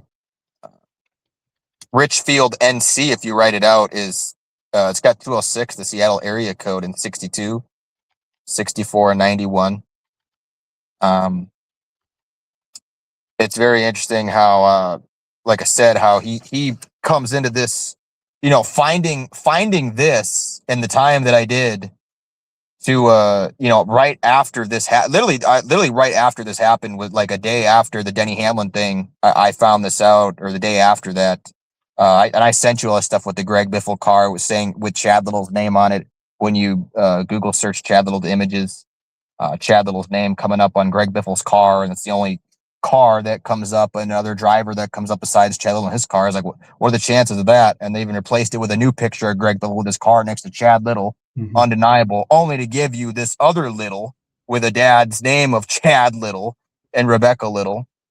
But North Stanley High School to Stanley, North Carolina, where the Denny Hamlin ritual just happened, is 61 miles. So you have another 1661. It's also an hour and 16 minutes for another 116 as well. So there's another 116, an hour and 16 minutes, 61 miles for Drew Little and his 61. And what's interesting too, North Stanley High School to Statesville, where Greg Biffle died. One way, if you go on Google Maps, says it's 52 miles. The other way says it's 54 miles. Another way says it's also 74 miles. You have 74, 54, 52. And also too, what's interesting, North Stanley High School of Statesville also is they say it's an hour 9 minutes or an hour 19. So you have the 19 again, or 91, and then you have the 119. Election 9/11, 119th day of the year, April 29th, an hour 19 minutes. And the high school that he went to is in New London. There's a New London, Wisconsin too. I'm sure those were kind of popular, but New London equals 116, 44, and 127. New London, North Carolina equals 111 for another 111. There's been quite a few of those tonight. And New London, NC for North Carolina equals 133. Another 133, 52, and 47 again. So from one Stanley, North Stanley High School to Stanley, North Carolina for the Denny Hamlin tribute to Statesville. I mean, look at Stanley, North Stanley, Statesville. Then you have like I said, you had the death of Michael Annette, where they don't give you no information. I'll tell you nothing, but we just know it was 16 days from Biffle's, before Biffle's. That's all they're going to tell you. They're not going to tell you nothing else. And two as well, Stanley County. Stanley County equals 45 and 63, which is interesting. You got the 45 in there. Stanley County, abbreviated CO, equals 44. And Stanley by itself has got the 91-19, like like I was just pointing out, and then the 71 and 35. So yeah, you have Stanley, North Carolina, Stanley County, Stanley. It's just so funny, and it's not like some great leap too. It's literally like on the same exact first page, and yeah, anybody could say, of course, we're not going to be able to draw concrete evidence that links these two people, but I mean, come on. I mean, Coincidences. North Stanley and Stanley, as we find this out and everything else. I mean, 61, Yeah. 60. I mean, come on, Oh, I'm 61 on your miles side away. completely. I'm 61 just miles saying. away. 61 miles away. I got you. I'm just saying, like, for any skeptics and everything like that. I know it seems like it's like, well, what's the point? Well, who knows what the point? Like, who knows about this person? Who knows? And also what I was thinking is what's so interesting about it is their online presence when it seems to be the father of a long snapper. Now, generally, unless this long snapper is also the QB, I don't even understand why And that's the you. thing. You look them up. It doesn't say long snapper. It says deep snapper. They Well, okay, purposely sorry. put deep snapper because That's what. No, you're right. You're right. I'm saying, yeah, yeah. Long snapper and deep snapper, they are the same thing. But yes, the way they phrase it is definitely on purpose. What I'm saying is, I don't think the fact that this guy has a media presence enough to be on the first page of like the obvious person you're looking up is this Chad Little. If you're Googling Chad Little, you're not trying to find this guy's dad. You know what I mean? But like he's on the first page of, bragging about his son. And it's just very interesting to then find out all the connections, obviously. And then, it's also this other weird thing too is like, why not get a picture with this guy's face in it? It's your son. Like, why wouldn't you have his face in it? Like, what do you? It's almost like backhanded against your. It's just like he's on the team. That's what he's good for to me.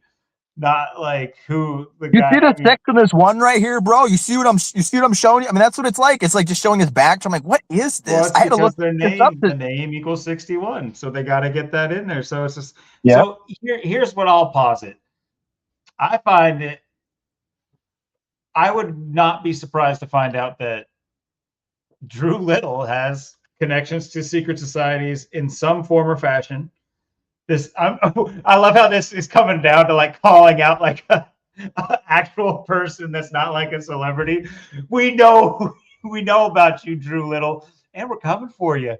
All right. Yeah. We know So why you yeah, went to North Stanley. It's because of the Stanley, North Carolina over here in this anybody ritual right here. anybody watching this video in the Stanley around the Stanley area, the North Carolina area, do your due diligence. Try to find this guy and call him out in public. All right.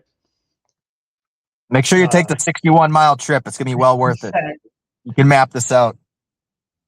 But yeah, with that being said, mount up, guys. This is our first mission. We're not going to any town halls or doing anything like that. We're not calling politicians. We're not storming the capitals. We're finding this bastard, and we're getting down to the. We're gonna need some answers.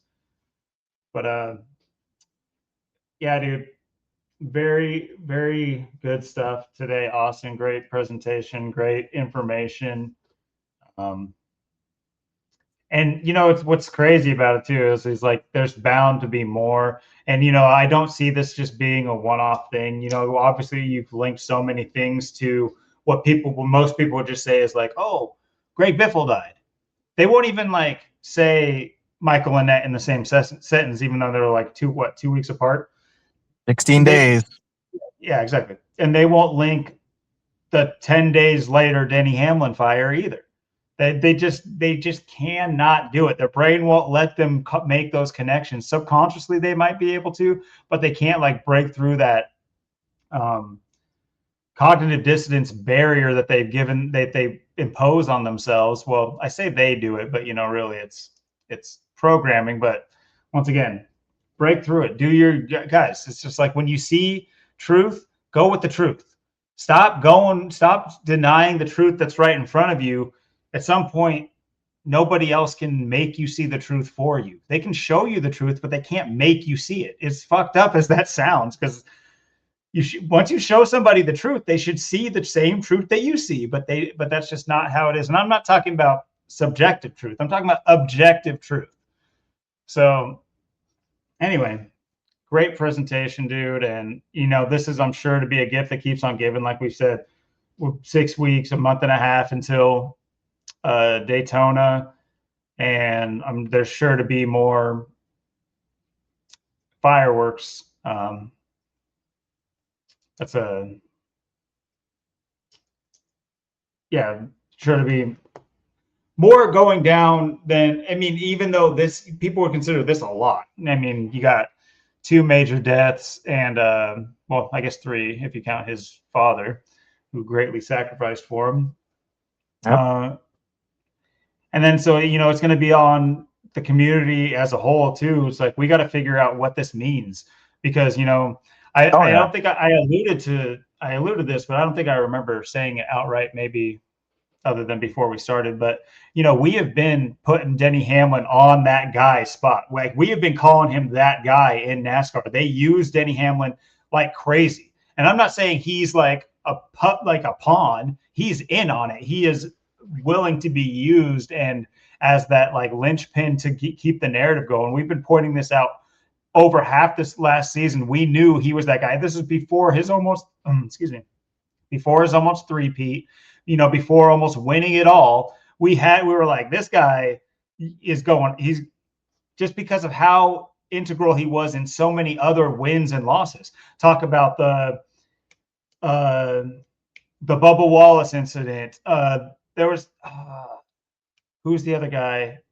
I think he won one race, but there was another incident where Denny Hamlin was involved. He was involved in several incidents last year, actually. I say incidents, but really they were just like minor things that caused the outcome of the race to be different than they were surely going to be if he didn't do what he did.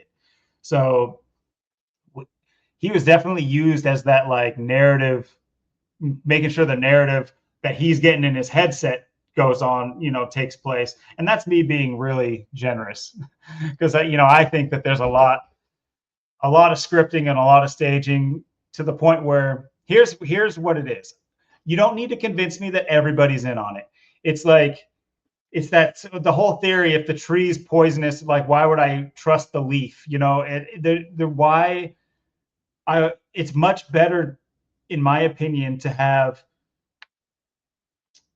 a logical distrust of the entire thing, and then be proven, and then have something be proven to me that isn't a part of it, than to say there must be parts of it without knowing, and then just say, and then only look at and then try to see things as only one thing at a time. It's like, no, it's like, if your main stars are in on the staging, what makes you think that the lesser ones wouldn't be? How do the lesser ones get in? How do they stay in? How do they carve a niche for themselves if the top level is staging it? It just doesn't make any sense when you really think about it. So I tend to just paint it with broad strokes, which most people would say is not a good idea. But when it comes to the cabal, you know what? Fuck them. They're not getting my respect and whatever. But anyway, yeah, we gotta, as a community, we gotta figure out what these rituals are really gonna entail, because as you've proven, and Rich and Zach has done a great job of combined of showing just how, I'll even throw myself in there.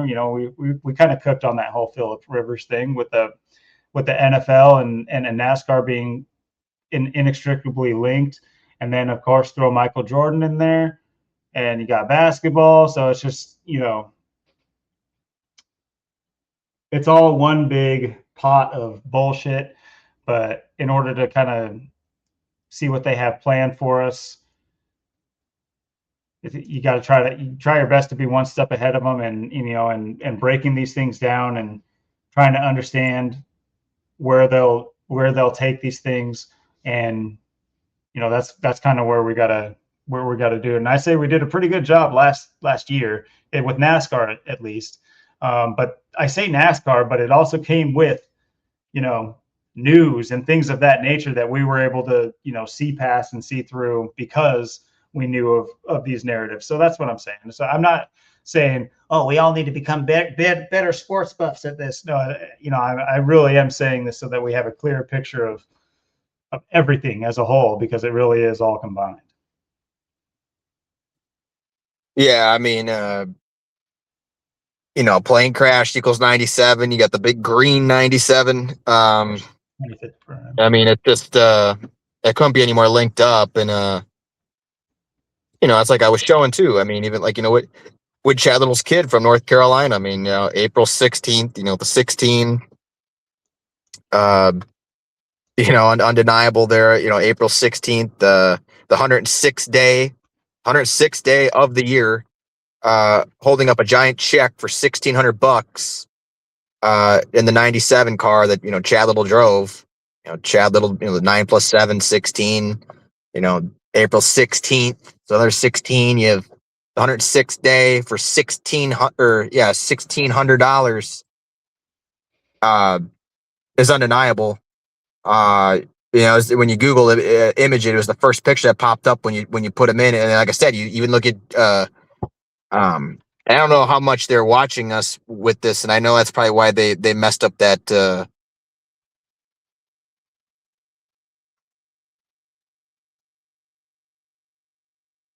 I don't know. It's so weird. Yeah, maybe Jesse Hardin Little. It's so weird, like how you look something up and they change the images. Also, just the name Hard and Little. I don't want to be childish, but Oh, it's good stuff. I mean, yeah, it literally was the first picture. He's holding up the pole sign where he won 1,600. And like I said, I mean, they changed that Greg Biffle picture, and they know that they watch this channel and they know that we look into this stuff and we point this stuff out. I mean, nobody else is, even when they saw the same Greg Biffle thing that I saw. When you look at Chad Little, it's like, who else is going to call that out? Like, hey, do you notice when you put in Chad Little and you go get images, it brings up Greg Biffle's car and it says Chad Little, and every other picture is Chad Little and his cars, but only this one picture and it's Greg Biffle. Like, nobody else, if you don't know this knowledge, is going to be able to know that and call that out. I mean, same thing with his son holding the $1,600 pole win. And it's weird how you're looking at it now, it's not popping up. But when I looked at it, it was the first picture. It was really the first picture that popped up, and I sent it to you too, so I know you have it. When I texted you, same with the images of the Biffle car saying it was Chad Little, and then the other Drew Little that we found out about with all the Stanley connection, Stanley High School, North Stanley High School, and then Stanley, North Carolina, 61 miles away when Drew Little equals 61, all the 47s. And, and I mean, look at the race reporter, Jamie Little. So you have Jesse Little and Jamie Little. I mean, how they go together like that, and they're 6 days apart. You got one that's 47, and then you have one that's, 28 going on 29. So that's interesting as well. Very well. I don't know if this will work very well. No, it's not going to do it. That's stupid. I could turn that off for a second, but yeah, I got the picture here. There's not really any clear way for me to show it. But yeah, it shows him right there holding the day after his birthday, $1,600. Yep, day after his birthday. Yep. Yeah. Driver of the 97. Yep. All the 16s. And Jamie Little too. That's someone to keep an eye on as well. The race reporter. She's 47. 47 right now. Like I said, all the stuff with her, how she literally looks like Chad Little, has like the same eyes, same face, or the same height. They're both 5'10". There's too many similarities, and like I said, with all the stuff with her, all the stuff, from her being from California. Now she lives in Zionsville, right next to Indianapolis, with the equals 201. There's the Boone County, Indiana equal, 201 and everything, and all the 201 connections and stuff with her and everything going on, and her being, like I said, the reporter, and what that equals and everything that we went through tonight. I mean, these are people to keep an eye on. Like I said, watch for Kevin LePage, because he's got gematria for 2026. Ted Musgrave's got gematria for this year. Chad Little's always someone to watch, because we know he's part of the whole deal. He's setting up the whole show for us. We're sitting here. We know Chad Little, and we know the connections. Like I said, Casey Kane, keep an eye on him as well from Washington, but where's he live? North Carolina. Chad Little's kid from North Carolina.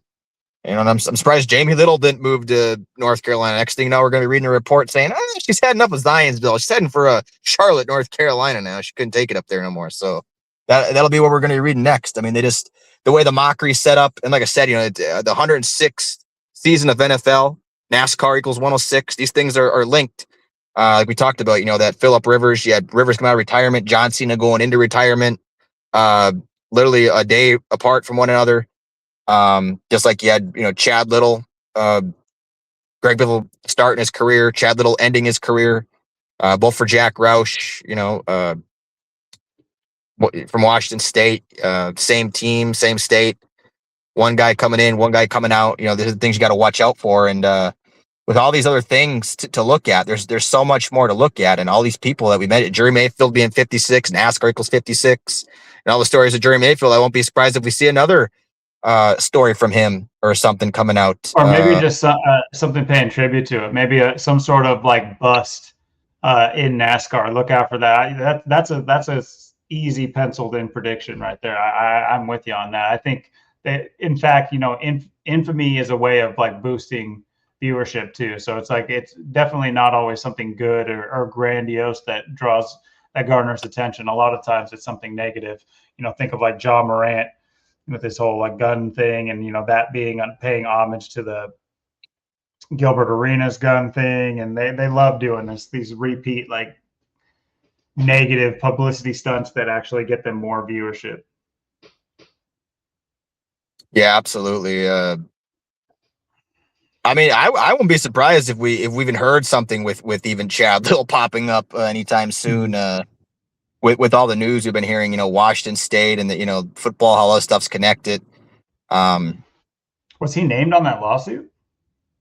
Knowing his position now, I bet he was involved in it. Right?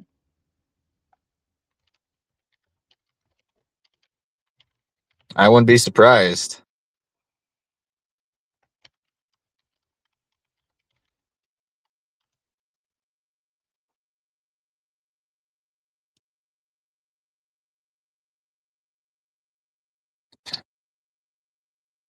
Yeah, he would have been, at least according to AI's overview, which sucks, honestly. Yeah. I'll have to do more before just saying it's inferred. So that's what I was saying anyway. I'm sure at some point he would be involved in it just based on his position. That's and he's a lawyer. So it's just like, I'm sure he would have been, like I said, that's close enough to what I was saying. It's an inferred connection. Yeah, I mean, what other name or word do you know that has 16 back to back? Yeah. It's so, I mean, in forward and reverse, that's crazy. I mean, come on. I mean, if you don't see that, I mean, that's pretty blatant right there. I mean, I don't know any that's got 16 back to back, and I've put quite a bit of things in that gematria. I've seen 16 and 61s. I've seen that. I've seen 61, 6, and we pointed them out tonight because we've talked about tonight. There's 16, 61, 61, 16, but I can't remember ever seeing a double back to back 16 before like that, especially in the first two ciphers like that. It's just absolute and all the 16s. I mean, that we went through with Chad and everyone else and everything else. I mean, it's completely, entirely impossible and undeniable. All the 16s we pointed out. And like I said, I mean, it's been linking up with the Seahawks every single week. Like I said, the 16-point comeback, 3 2-point conversions in a row, 2-2-2. I know we've talked about a couple 2-2-2s tonight. The Carolina and the Carolina game, how they were synced up last week. They were synced up this week. Last week, like I said, with the big win there with the 27 points, won by 17, week 17, week 16, they win, they get the 16-point comeback for week 16. Biffle goes down in the 16. And then, this week, you had you had a total of 16 points, which should have literally they should have won with 16-3, but they couldn't make a 26-yard field goal. And at the very end, like a minute or two left, they had to missed the 26-yarder, which would have gave them 16-3. They could have put 16 like the game before, the Bucks and Carolina, where they was 16-14 the end score.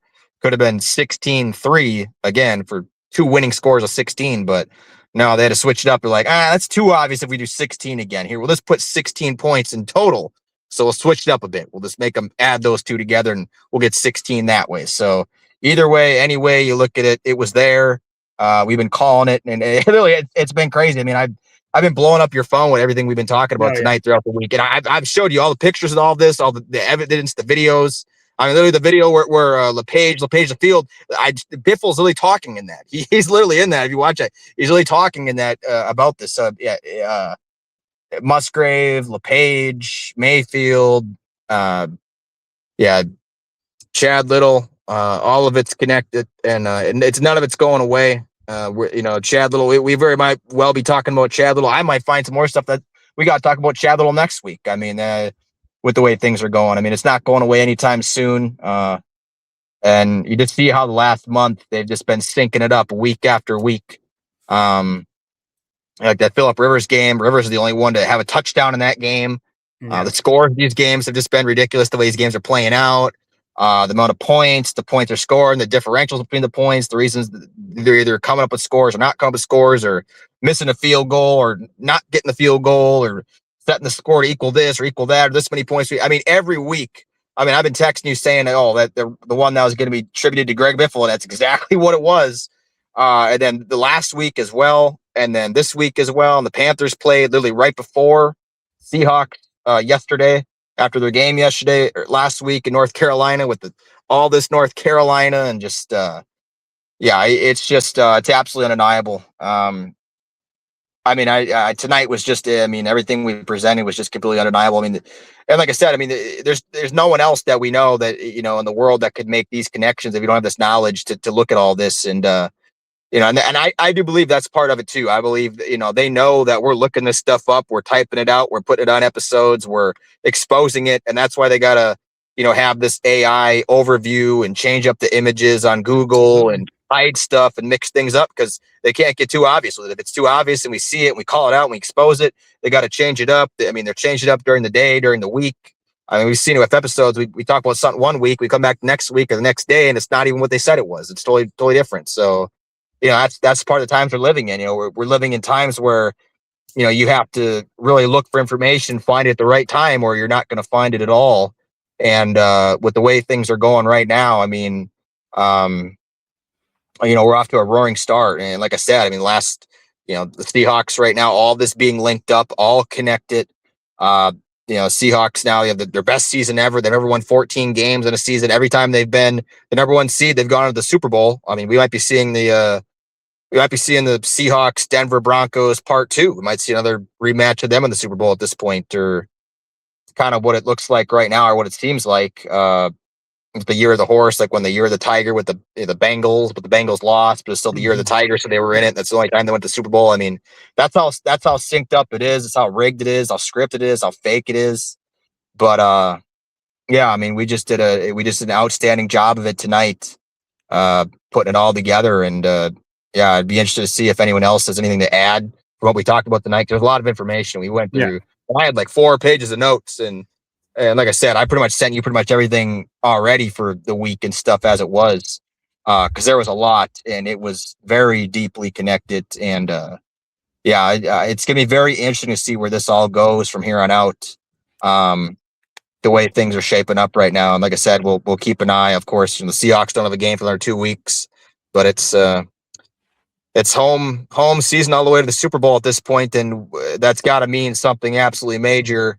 If they do go to the Super Bowl, at least for us, this area, and just kind of everyone involved, because it's just, and like I said, Cobain equaling 26. He's been, involved. I don't know if you've seen, but there's like a article that was just posted. My buddy sent me in Wisconsin. He sent me Kurt Cobain was just like recently ranked the number one artist the last 40 years. Number one artist last 40 years. Well, yeah, because Cobain equals 26. Here comes the Seahawks. I mean, it's just all synced up, and it's all coming together at a head right now to one. And it's gonna be amazing watching this go down. Next week we got episode 69, Illuminati 69. So nice. I'm guessing there's going to be the way these weeks have been playing out, should be a very interesting week. I know the wild card playoffs, will be kind of, I guess, overviewing that a bit too, to see how that goes for this upcoming week. But going to be very interesting from here on out.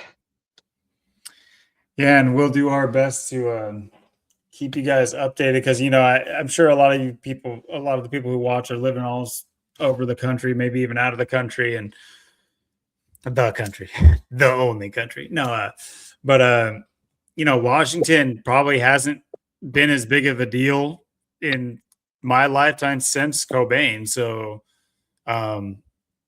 living here now, I'm just like, oh, great.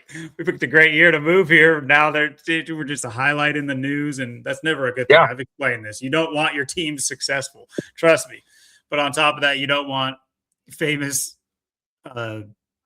personalities from your literal town that's right down the hill from me, because specifically he was like from Vancouver, but he's also from Camas, Washington. That's like right outside. That's where closer to where I am. Vancouver's closer to Portland, but it's right across the bridge from Portland. But Camas is a bit further down on the Columbia. Anyway, but yeah, we'll keep boots on the ground. Austin had his issues with the waters.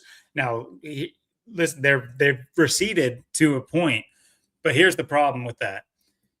We're moving into potential heavy snow and ice season, and when you already have saturated ground moving into that, that's a really bad, because when the thaw happens, that's when you get major infrastructure flooding and things of that nature, especially up on a hill where I'm at. I might be able to avoid the roads being flooded out and washed out and things of that nature, but I'll be stuck on the hill. So it's like but anyway, yeah, and you've had your issues where you're living, so we'll keep giving you guys updates, because it seems like this neck of the woods is the one being targeted right now. We're so often we talked about other cities and states and things of that nature. Obviously, we've talked about the many events, many events. North Carolina, obviously the East Coast always getting hammered. The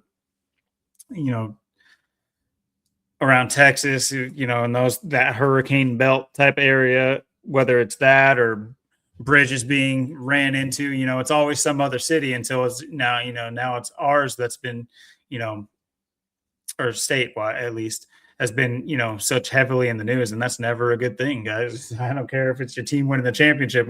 Think about what comes with championships, riots and death and fires, and it's nothing good. It's never anything good, and it's not yours. You're not sharing that shit with the team, and they won't let you touch it. They shoot you before you could touch it. So, but anyway, with that being said, guys, Austin makes a great point. Do hit us up if you guys have anything to add. Also, about what you guys want to hear next week. It's very rare that we get any kind of comments for like constructive for what we should talk about. And I'm not like putting the pressure on you guys. It's on us to figure it out. I'm just saying, like, it can't hurt to throw it out. Throw it out there. We might do an episode on it, and hell, if you want to be a part of the episode, holy shit, hit us up in an email. They're always in the description. It's scrolling at the bottom of the screen now. I haven't had it the whole episode because it had a presentation, but anyway. With that being said, guys, have a great week. Hopefully you guys don't get your neck of the woods in the national headlines. Yeah, until next week, later. Peace.